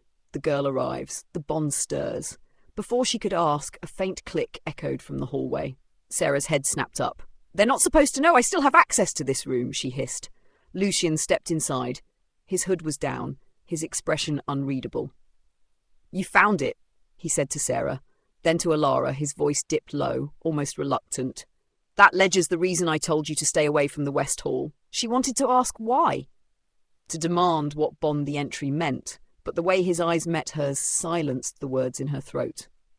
There was something there, a pull she was starting to recognize, dangerous and magnetic. For a moment the space between them shrank. His hand moved as if to take the ledger from her, his fingers brushing hers for the briefest heartbeat. It was enough to make her forget the cold in the room entirely. In the tower library, Riven slammed the same ledger shut in his own hands. His copy, he muttered to himself. If they're bringing her into this, they've lost their minds. And in the High Council chamber, Cale Morwyn dipped his quill, signing a sealed order. Whatever it said, it was bound for the outer villages by nightfall. Blood and Bell Rings, Chapter 56. Threads in the Dark. By the time the second bell rang that afternoon, the corridors were humming with an energy Elara couldn't name. Students hurried in clusters, their voices pitched low, eyes darting like there was news that hadn't yet been spoken aloud. Sarah had vanished after their trip to the records room, claiming she needed to get ahead of something. Elara suspected that meant trouble. She climbed the east staircase toward the upper library. The sunlight through the stained glass bled across the steps in fractured reds and golds, making her feel as though she were walking into another world. The air was heavy here, the kind of stillness that comes before storms. Halfway up, a voice called from behind, "Going somewhere you shouldn't again?" Riven leaned lazily against the banister, flipping his silver coin as though gravity belonged to him. "Don't tell me you've suddenly developed a taste for reading." "I'm looking for Sarah." His coin stilled mid-air. "She's not up there, but I am." She should have walked away, but the way he said it, not teasing, not entirely, made her pause. He stepped up beside her, lowering his voice. "Whatever you saw in that ledger? Forget it!" Elara bristled. "Why?" "Because you won't like the part that comes next." Before she could answer, Lucian appeared at the top of the stairs, his gaze locking on her. "Come with me," he said. No explanation. Something flickered across Riven's expression, not exactly, but the shadow of it. Still, he stepped back, letting her pass. Lucienne led her into a small, dome chamber she hadn't seen before. It smelled faintly of cedar and candle smoke. The walls were lined with shelves of oddities, crystal phials, pieces of parchment, silver relics. "This is the observatory," he said. "It doesn't look like it observes much." "Not the sky," he replied, almost smiling. "People." From a drawer, he pulled out a folded parchment and set it on the table between them. It was a map of Viremoor, but not the one she'd seen in her welcome packet. This one was threaded with thin silver lines connecting different rooms, towers, and courtyards. At several intersections, small symbols had been drawn, some she recognized from the ledger. "These," he said, pointing to one, "are the treaty points. Each is bound by old magic, older than the Academy. Break one, and you weaken the whole." Her pulse quickened. "And someone is trying to break them." Lucian didn't answer, but the look in his eyes told her enough. He stepped closer to roll the map away, his arm brushing hers. It was a fleeting touch, but enough to send that same unsteady heat rushing up her spine. Her eyes met his, and for a moment neither moved. A loud crash from the courtyard below broke the moment. Lucian swore under his breath, shoved the map into her hands, and strode toward the door. "Stay here," he ordered, but Elara had already decided she wouldn't. Far below, in the shadow of the northern arch, Cale Morwyn stood with two robed council envoys. His voice was low but sharp. "If they move against the treaty before the equinox, we lose the leverage we have. She has to be ready." From the tower window, unseen, Riven listened, and the coin in his hand stilled.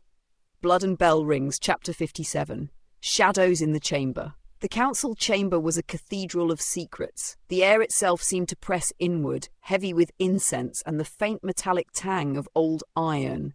Candles burned in iron sconces along the curved walls, their light flickering against carved reliefs of treaties long forgotten. Cale Morwyn stood at the far end of the table, not sitting like the others. His black coat trailed the stone floor, silver thread embroidery catching occasional flashes of candlelight. He didn't move, but his eyes, that deep, impossible red, traced each face in silence. The The 6 remaining council members sat in a crescent, had their expressions masked in politeness that was too perfect to be anything but dangerous. A scroll lay in the centre of the table, sealed with wax in the shape of a crescent fang. "Kale," said Councillor Dresvan, his voice slow and deliberate. "The disturbances within the academy walls are increasing. Human students are wandering into wings they shouldn't. Some are asking questions." Kale's gaze was unreadable. "Students have always asked questions. It is the answers you should fear." A murmur rippled along the crescent of elders. Councillor Marin, thin and hawk-eyed, leaned forward. "You've been protecting one in particular, the human girl." The word girl sounded like an accusation. Kale did not blink. "Elara Quinn is under my jurisdiction." Dresvan's fingers tapped the scroll, slow, deliberate. "We are not asking to interfere. We are asking for assurance. The Mirrorborn grow restless. Rumours say the Thorn Mirror has stirred again." Kale's jaw tightened. "Rumours are for the desperate." The chamber door creaked open then, and a gust of cold air swept through. All heads turned, except Kale's. Elara stood in the archway, frozen. She had followed the sound of muffled voices through unfamiliar corridors, not knowing where they would lead. Now she saw the council for the first time, their robes dark as ravens' wings, eyes that seemed to look straight through her skin. Kale turned his head slowly, and their eyes met. "You should not be here," he said, voice low enough that it carried only to her. But Dresvan's smirk was already curling. "And yet, here she is." Elara took an instinctive step back, but the door behind her had already swung shut. Elara's pulse thundered in her ears. She couldn't tell if it was the council's collective stare or the way Kale seemed to hold the entire room in place without moving. Kale took a single step toward her, not rushed, not threatening, but it carried the weight of an unspoken command. "You came here by accident," he said, his tone sharpening just enough for the council to believe it. Her mouth opened, to deny it, to explain, but Kale's gaze caught hers, a subtle shake of his head freezing her in place. "Yes, she by accident." Marin's hawk-like stare didn't waver. "The young have always been curious," she said. "The problem comes when curiosity becomes influence." Dresvan folded his hands together, the wax seal between his fingers like a talisman. If the Thorn Mirror has stirred, if certain bloodlines have begun to respond, then perhaps our old agreements must be revisited. Kale's voice dropped an octave, soft as smoke. "Revisit them, and you'll find the consequences more binding than the treaties themselves." The words landed with a silence sharper than a blade. When he finally turned his attention fully to Elara, his expression was unreadable. "Leave." For a second, she thought she saw something flicker behind his eyes, not anger but warning. She obeyed, backing toward the door. Outside, the corridor felt colder. Sarah was waiting, leaning against a pillar with arms folded, her eyes darting to the heavy door behind Elara. "You've been gone too long," Sarah whispered. "Where did you—" "Don't ask," Elara said, still hearing Dresvan's voice in her head. "Certain bloodlines, they started walking." The shadows of the upper halls pooling between each flicker of torchlight. From somewhere deeper in the academy, the faint echo of the great bell tolled, not in its usual even rhythm, but once, low and drawn out. Behind them, unseen, Kale remained in the chamber. His gloved hands rested on the back of his chair as the council's whispers rose again. He didn't listen to their words. His attention was fixed on a memory that wasn't his, but hers. The moment she had stood before the Thorn Mirror, and the gold in her eyes. Lucian found her in the library, not the public hall with its neat rows of desks and tidy alcoves, but the restricted wing, where books breathed dust and binding spells old enough to forget their own makers. Light filtered in through arched windows in fractured patterns, the colours muted by centuries of grime on the stained glass. "You shouldn't be here," he said. Elara didn't look up from the table. She'd found an open folio, the ink so faded it looked like it had bled into the page. "That's funny. People keep telling me that lately." Lucian stepped closer, his boots silent on the thick carpet runner. "This wing has protections that don't take kindly to intruders. I'm starting to think that's true of the whole school." She traced a line of text with her finger, an illustration of a mirror wound in silver thorns, the glass fractured, light spilling through it like veins. "This is the Thorn Mirror, isn't it?" His jaw tightened. "You've seen enough." That's the problem, she said, finally meeting his eyes. I've seen something. I just don't understand it. Lucian stood there for a long moment, the quiet stretching between them like pulled thread. Then he reached past her and shut the folio, the sound of its clasp clicking into place louder than it should have been. You should, he said quietly. Stay away from that mirror. Something in his voice, not command but concern, caught her off guard. She almost asked why. Instead, she said, It showed me you. His hand froze on the cover. For a fraction of a second, the faintest flicker of something passed over his face. Not fear, but recognition. Before either could speak again, a shadow fell across the table. Always knew I'd find you two in the same place eventually, Riven drawled, leaning against the nearest shelf. He flicked his silver coin in the air, caught it, and smirked. The council's restless, the headmaster's brooding, and here you are hiding in the stacks like a pair of storybook lovers. Elara flushed. We're not. Lucian shot him a look sharp enough to cut. Why are you here? Passing along a warning, Riven said. Someone's been whispering your name, Vale. And hers. Together. That never ends well in this place. Lucian's eyes darkened. The three stood in a moment of still tension before Sarah appeared from between the aisles, carrying a bundle of scrolls. Good. You're all here. You need to see this. She spread the scrolls on the table, revealing sketches of the Academy's oldest architecture, towers, courtyards, chambers marked with runes. One in particular drew Elara's attention, a narrow passage running behind the old chapel, ending in a small circular room. No one uses that space anymore, Sarah said, lowering her voice, but the blueprints show a fixture in the floor, not a trapdoor, more like a seal. Elara's mind returned to the thorn mirror, the way its surface had rippled like water. Do you think it's connected? I think, Sarah said. We should find out before someone else does. From outside, the faint echo of the great bell sounded. Not the warning tone, not the hour, but 3 soft, deliberate chimes. Lucian's gaze went to the windows, his hand resting unconsciously near hers on the table. If she noticed, she didn't move it away. Blood and Bell Rings, Chapter 59. The chapel below. The old chapel had been locked for decades. By night, its spire was just another shadow among many, a jagged tooth against the restless sky. By morning, the building seemed half forgotten, its doors sealed with blackened iron and engraved wards that flickered faintly when touched by sunlight.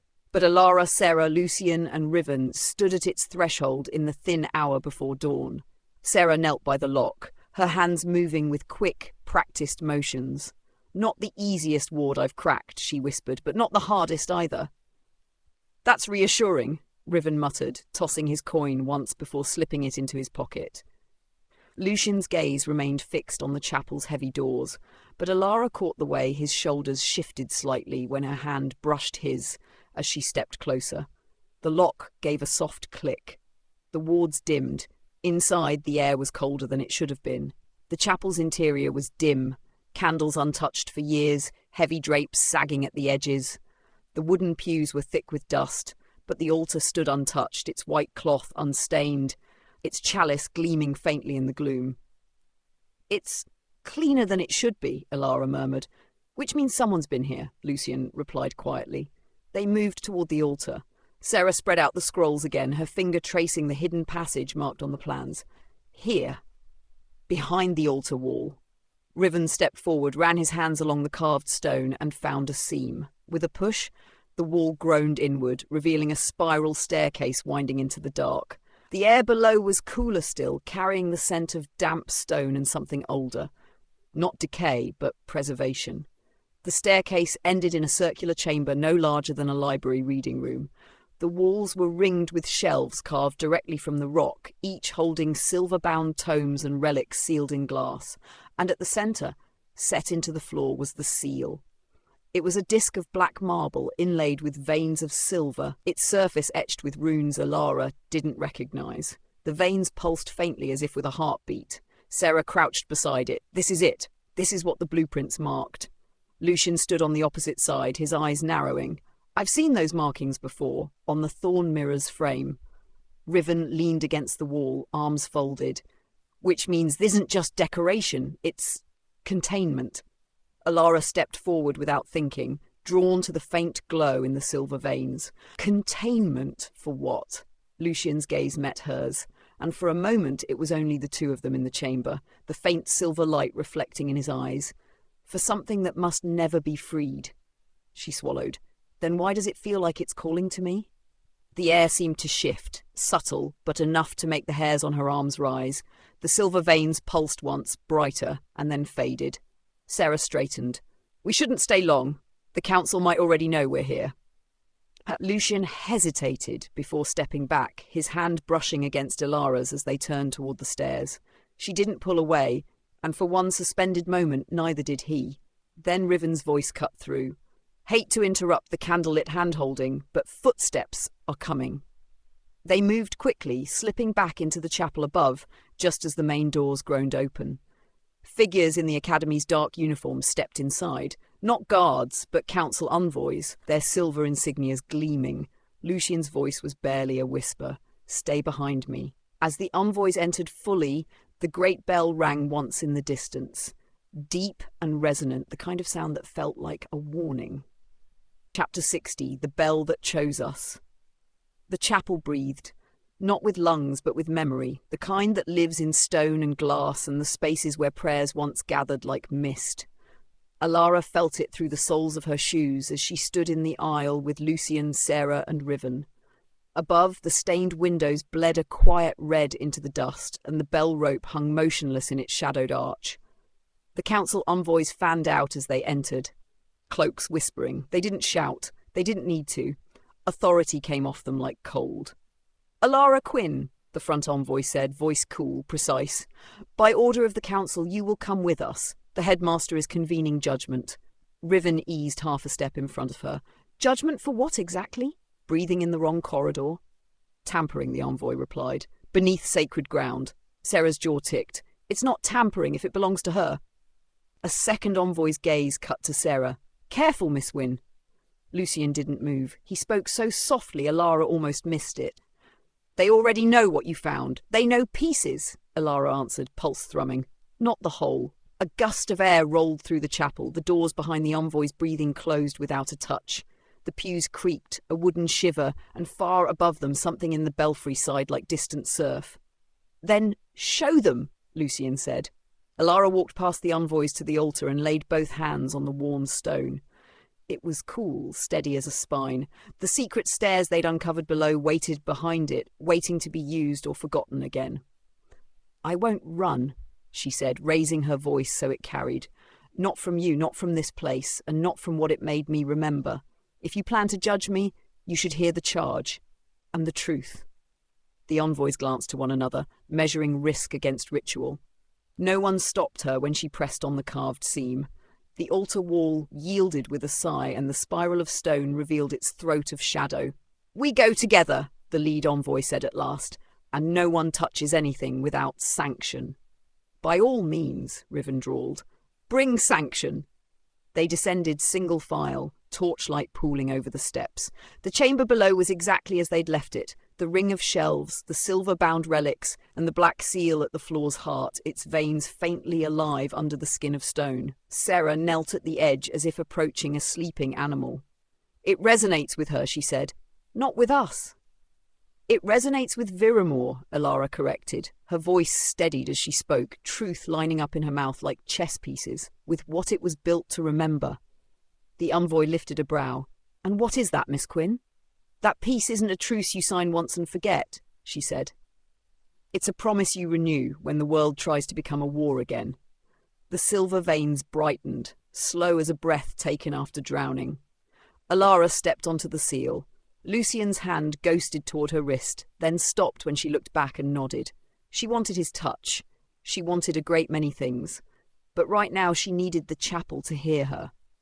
I thought I was an accident, she said, kneeling in the centre of the mark. A girl with a borrowed bloodline and a name the archives tried to erase. But this place hasn't been trying to expel me. It's been trying to remind me, not of power, of cost. The room cooled, water somewhere deeper in the stone clicked and settled. My ancestor, Elara, ignited a circle like this in the Nightfall War, she went on. Not to conquer, to stop both sides from winning so completely that nothing would be left. The truce fire wasn't a spell, it was a vow. It bound the school to renew it whenever the scales tipped toward ruin. Sarah exhaled, a sound between relief and fear. You think that's what's happening now? I don't think, Elara said. I've seen it. She drew the sigil Cale had given her, a chalk-etched ring on obsidian that fit her palm too perfectly to be coincidence, and set it into the shallow notch at the seal's centre. The silver threads brightened again, veins catching light. Footsteps sounded on the stair. They all turned as Cale Morwyn entered the chamber, not flanked by guards or council, but alone. His coat spilled dark behind him, the silver stitch of the school's insignia catching and vanishing as his eyes found Elara in the circle. He didn't speak for a long breath. Then, if you light it, you cannot unlight it. I know, Elara said. The fire binds the binder first, Cale added softly. Not the bound. Elara's hands didn't tremble as she placed her left palm to the stone. It never works any other way. The envoy began to object, ritual authorization, precedent, but Cale lifted 2 fingers and silence settled like velvet. The headmaster's gaze turned not to Elara but to the envoys. Judgment requires jurisdiction, he said. This chamber predates yours. He stepped to the seal's rim and bowed his head, not to Elara but to the room, to the vow. Begin. Elara closed her eyes. The seal warmed under her palm, not burning, but a heat that moved like memory through marrow, carrying with it the weight of 1,000 old choices. Words rose to her tongue that she hadn't learned in any class and didn't belong to any one language. They tasted like iron and prayer. I call the school by its oldest name, she said. I call the house that sheltered blood, blood, and the blood that chose restraint. I call the mirror not as a gate, but as a glass in which both sides must see themselves. The chamber listened.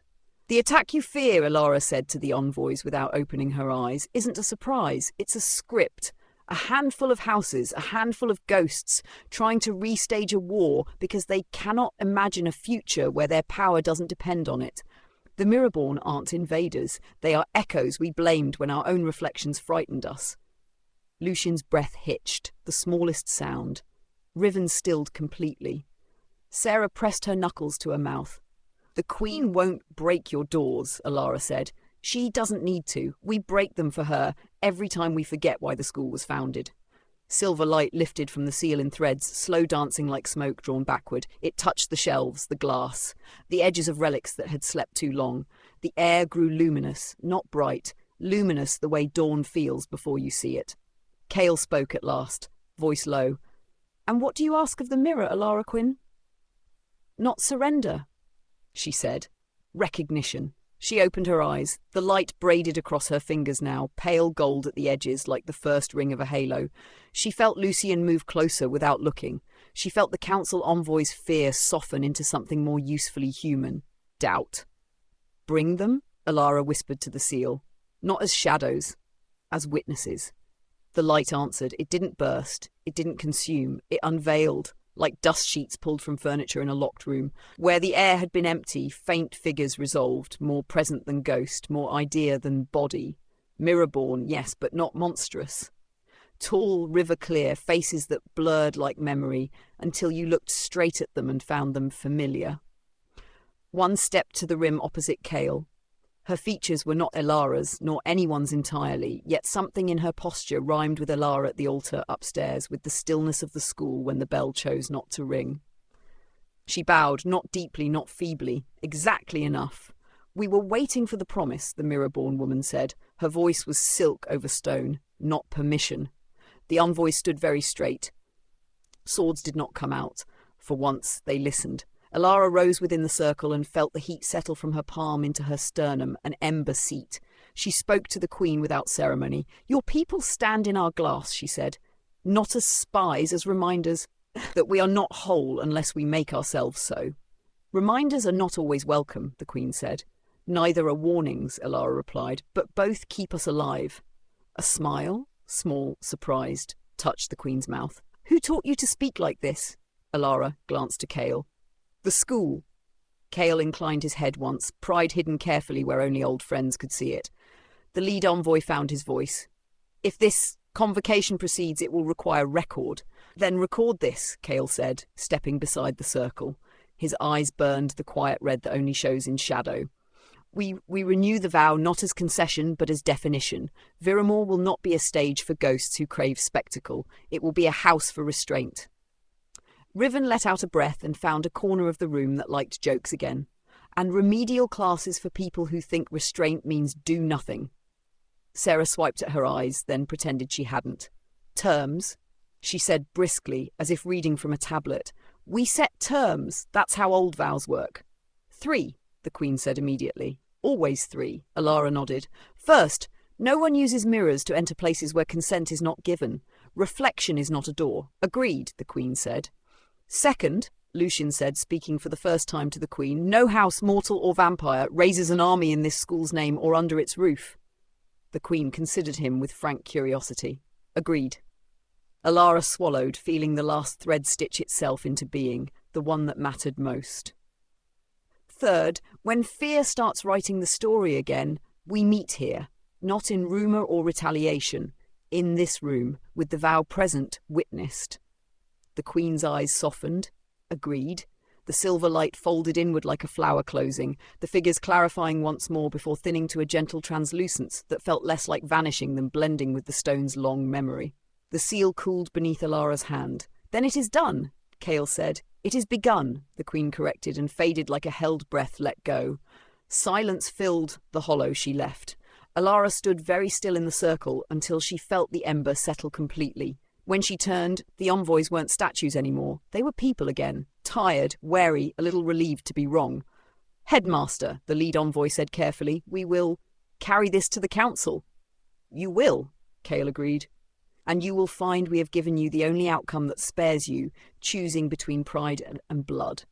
The envoy bowed, a fraction deeper than form required, and backed from the room with his fellows. Duty had shape again. It would hold. They were alone. Riven put his hands behind his head and stared up at the curved ceiling. Well, either we just saved the term, or we've ensured everyone's homework will be twice as long. Sarah laughed, the sound wet, bright. She crossed to Elara and bumped shoulders, gentle as a toast. You did it. We did it, Elara said. Riven tilted his head toward the stair. I'll go make sure no one seals us in while the romance scene happens. Sarah smacked his arm on her way past. Don't you dare miss it. What? Elara began, then stopped. Lucian hadn't moved from the edge of the seal. He was watching her like he had in the library under violet glass, like the first night in the rain, like every patient hour since, steady, pulled, incredulous that hope was a thing you could hold and not have it burn. You kept saying I wasn't alone, she said, even before I believed you. I didn't say it for you, he replied. I said it for me. She stepped out of the circle. The chalk ring under her palm had left a pale crescent on her skin, half-moon bright. She reached for his coat lapel to anchor herself, and felt the tremor he didn't try to hide. Lucian, she said, and it was half a laugh, half a confession, wholly a yes. You don't have to, he started. I know. He didn't ask again. He simply leaned until there was no more space left to consider.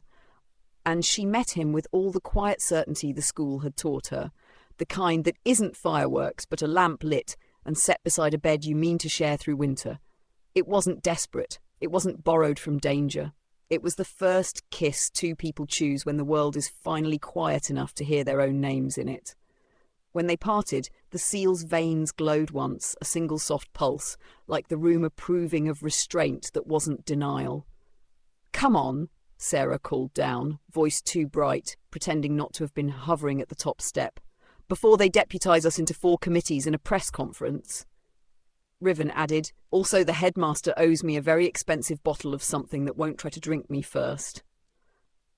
They climbed back to the chapel. Morning had pooled in the windows while they'd been below, the red softened to rose. Outside, the bell tower waited. No one had touched the rope. No one needed to. Cale paused at the threshold and looked up at the silent bronze. Headmaster, Elara asked. He considered the day, the school, the vow. His eyes, garnet dark, warmed. Let it choose, he said. They stepped into the nave. For a breath, nothing. Then the bell gave a single, deep ring. Not warning, not mourning. Recognition. Students would ask what it meant. Teachers would pretend they already knew. The council would debate language for weeks and claim victory in tone. The Queen would not send messengers. She would send silence that felt like good weather. Elara and Lucien walked side by side into the corridor's new light, their shoulders brushing like a punctuation mark at the end of a long, hard sentence. Outside, beyond gargoyles and wet slate, Viremoor breathed again the way it had been built to. Not as a fortress, not as a stage, but as a house where difficult promises are kept. The bell quieted. The day began. Blood and Bell Rings by Damien Madden.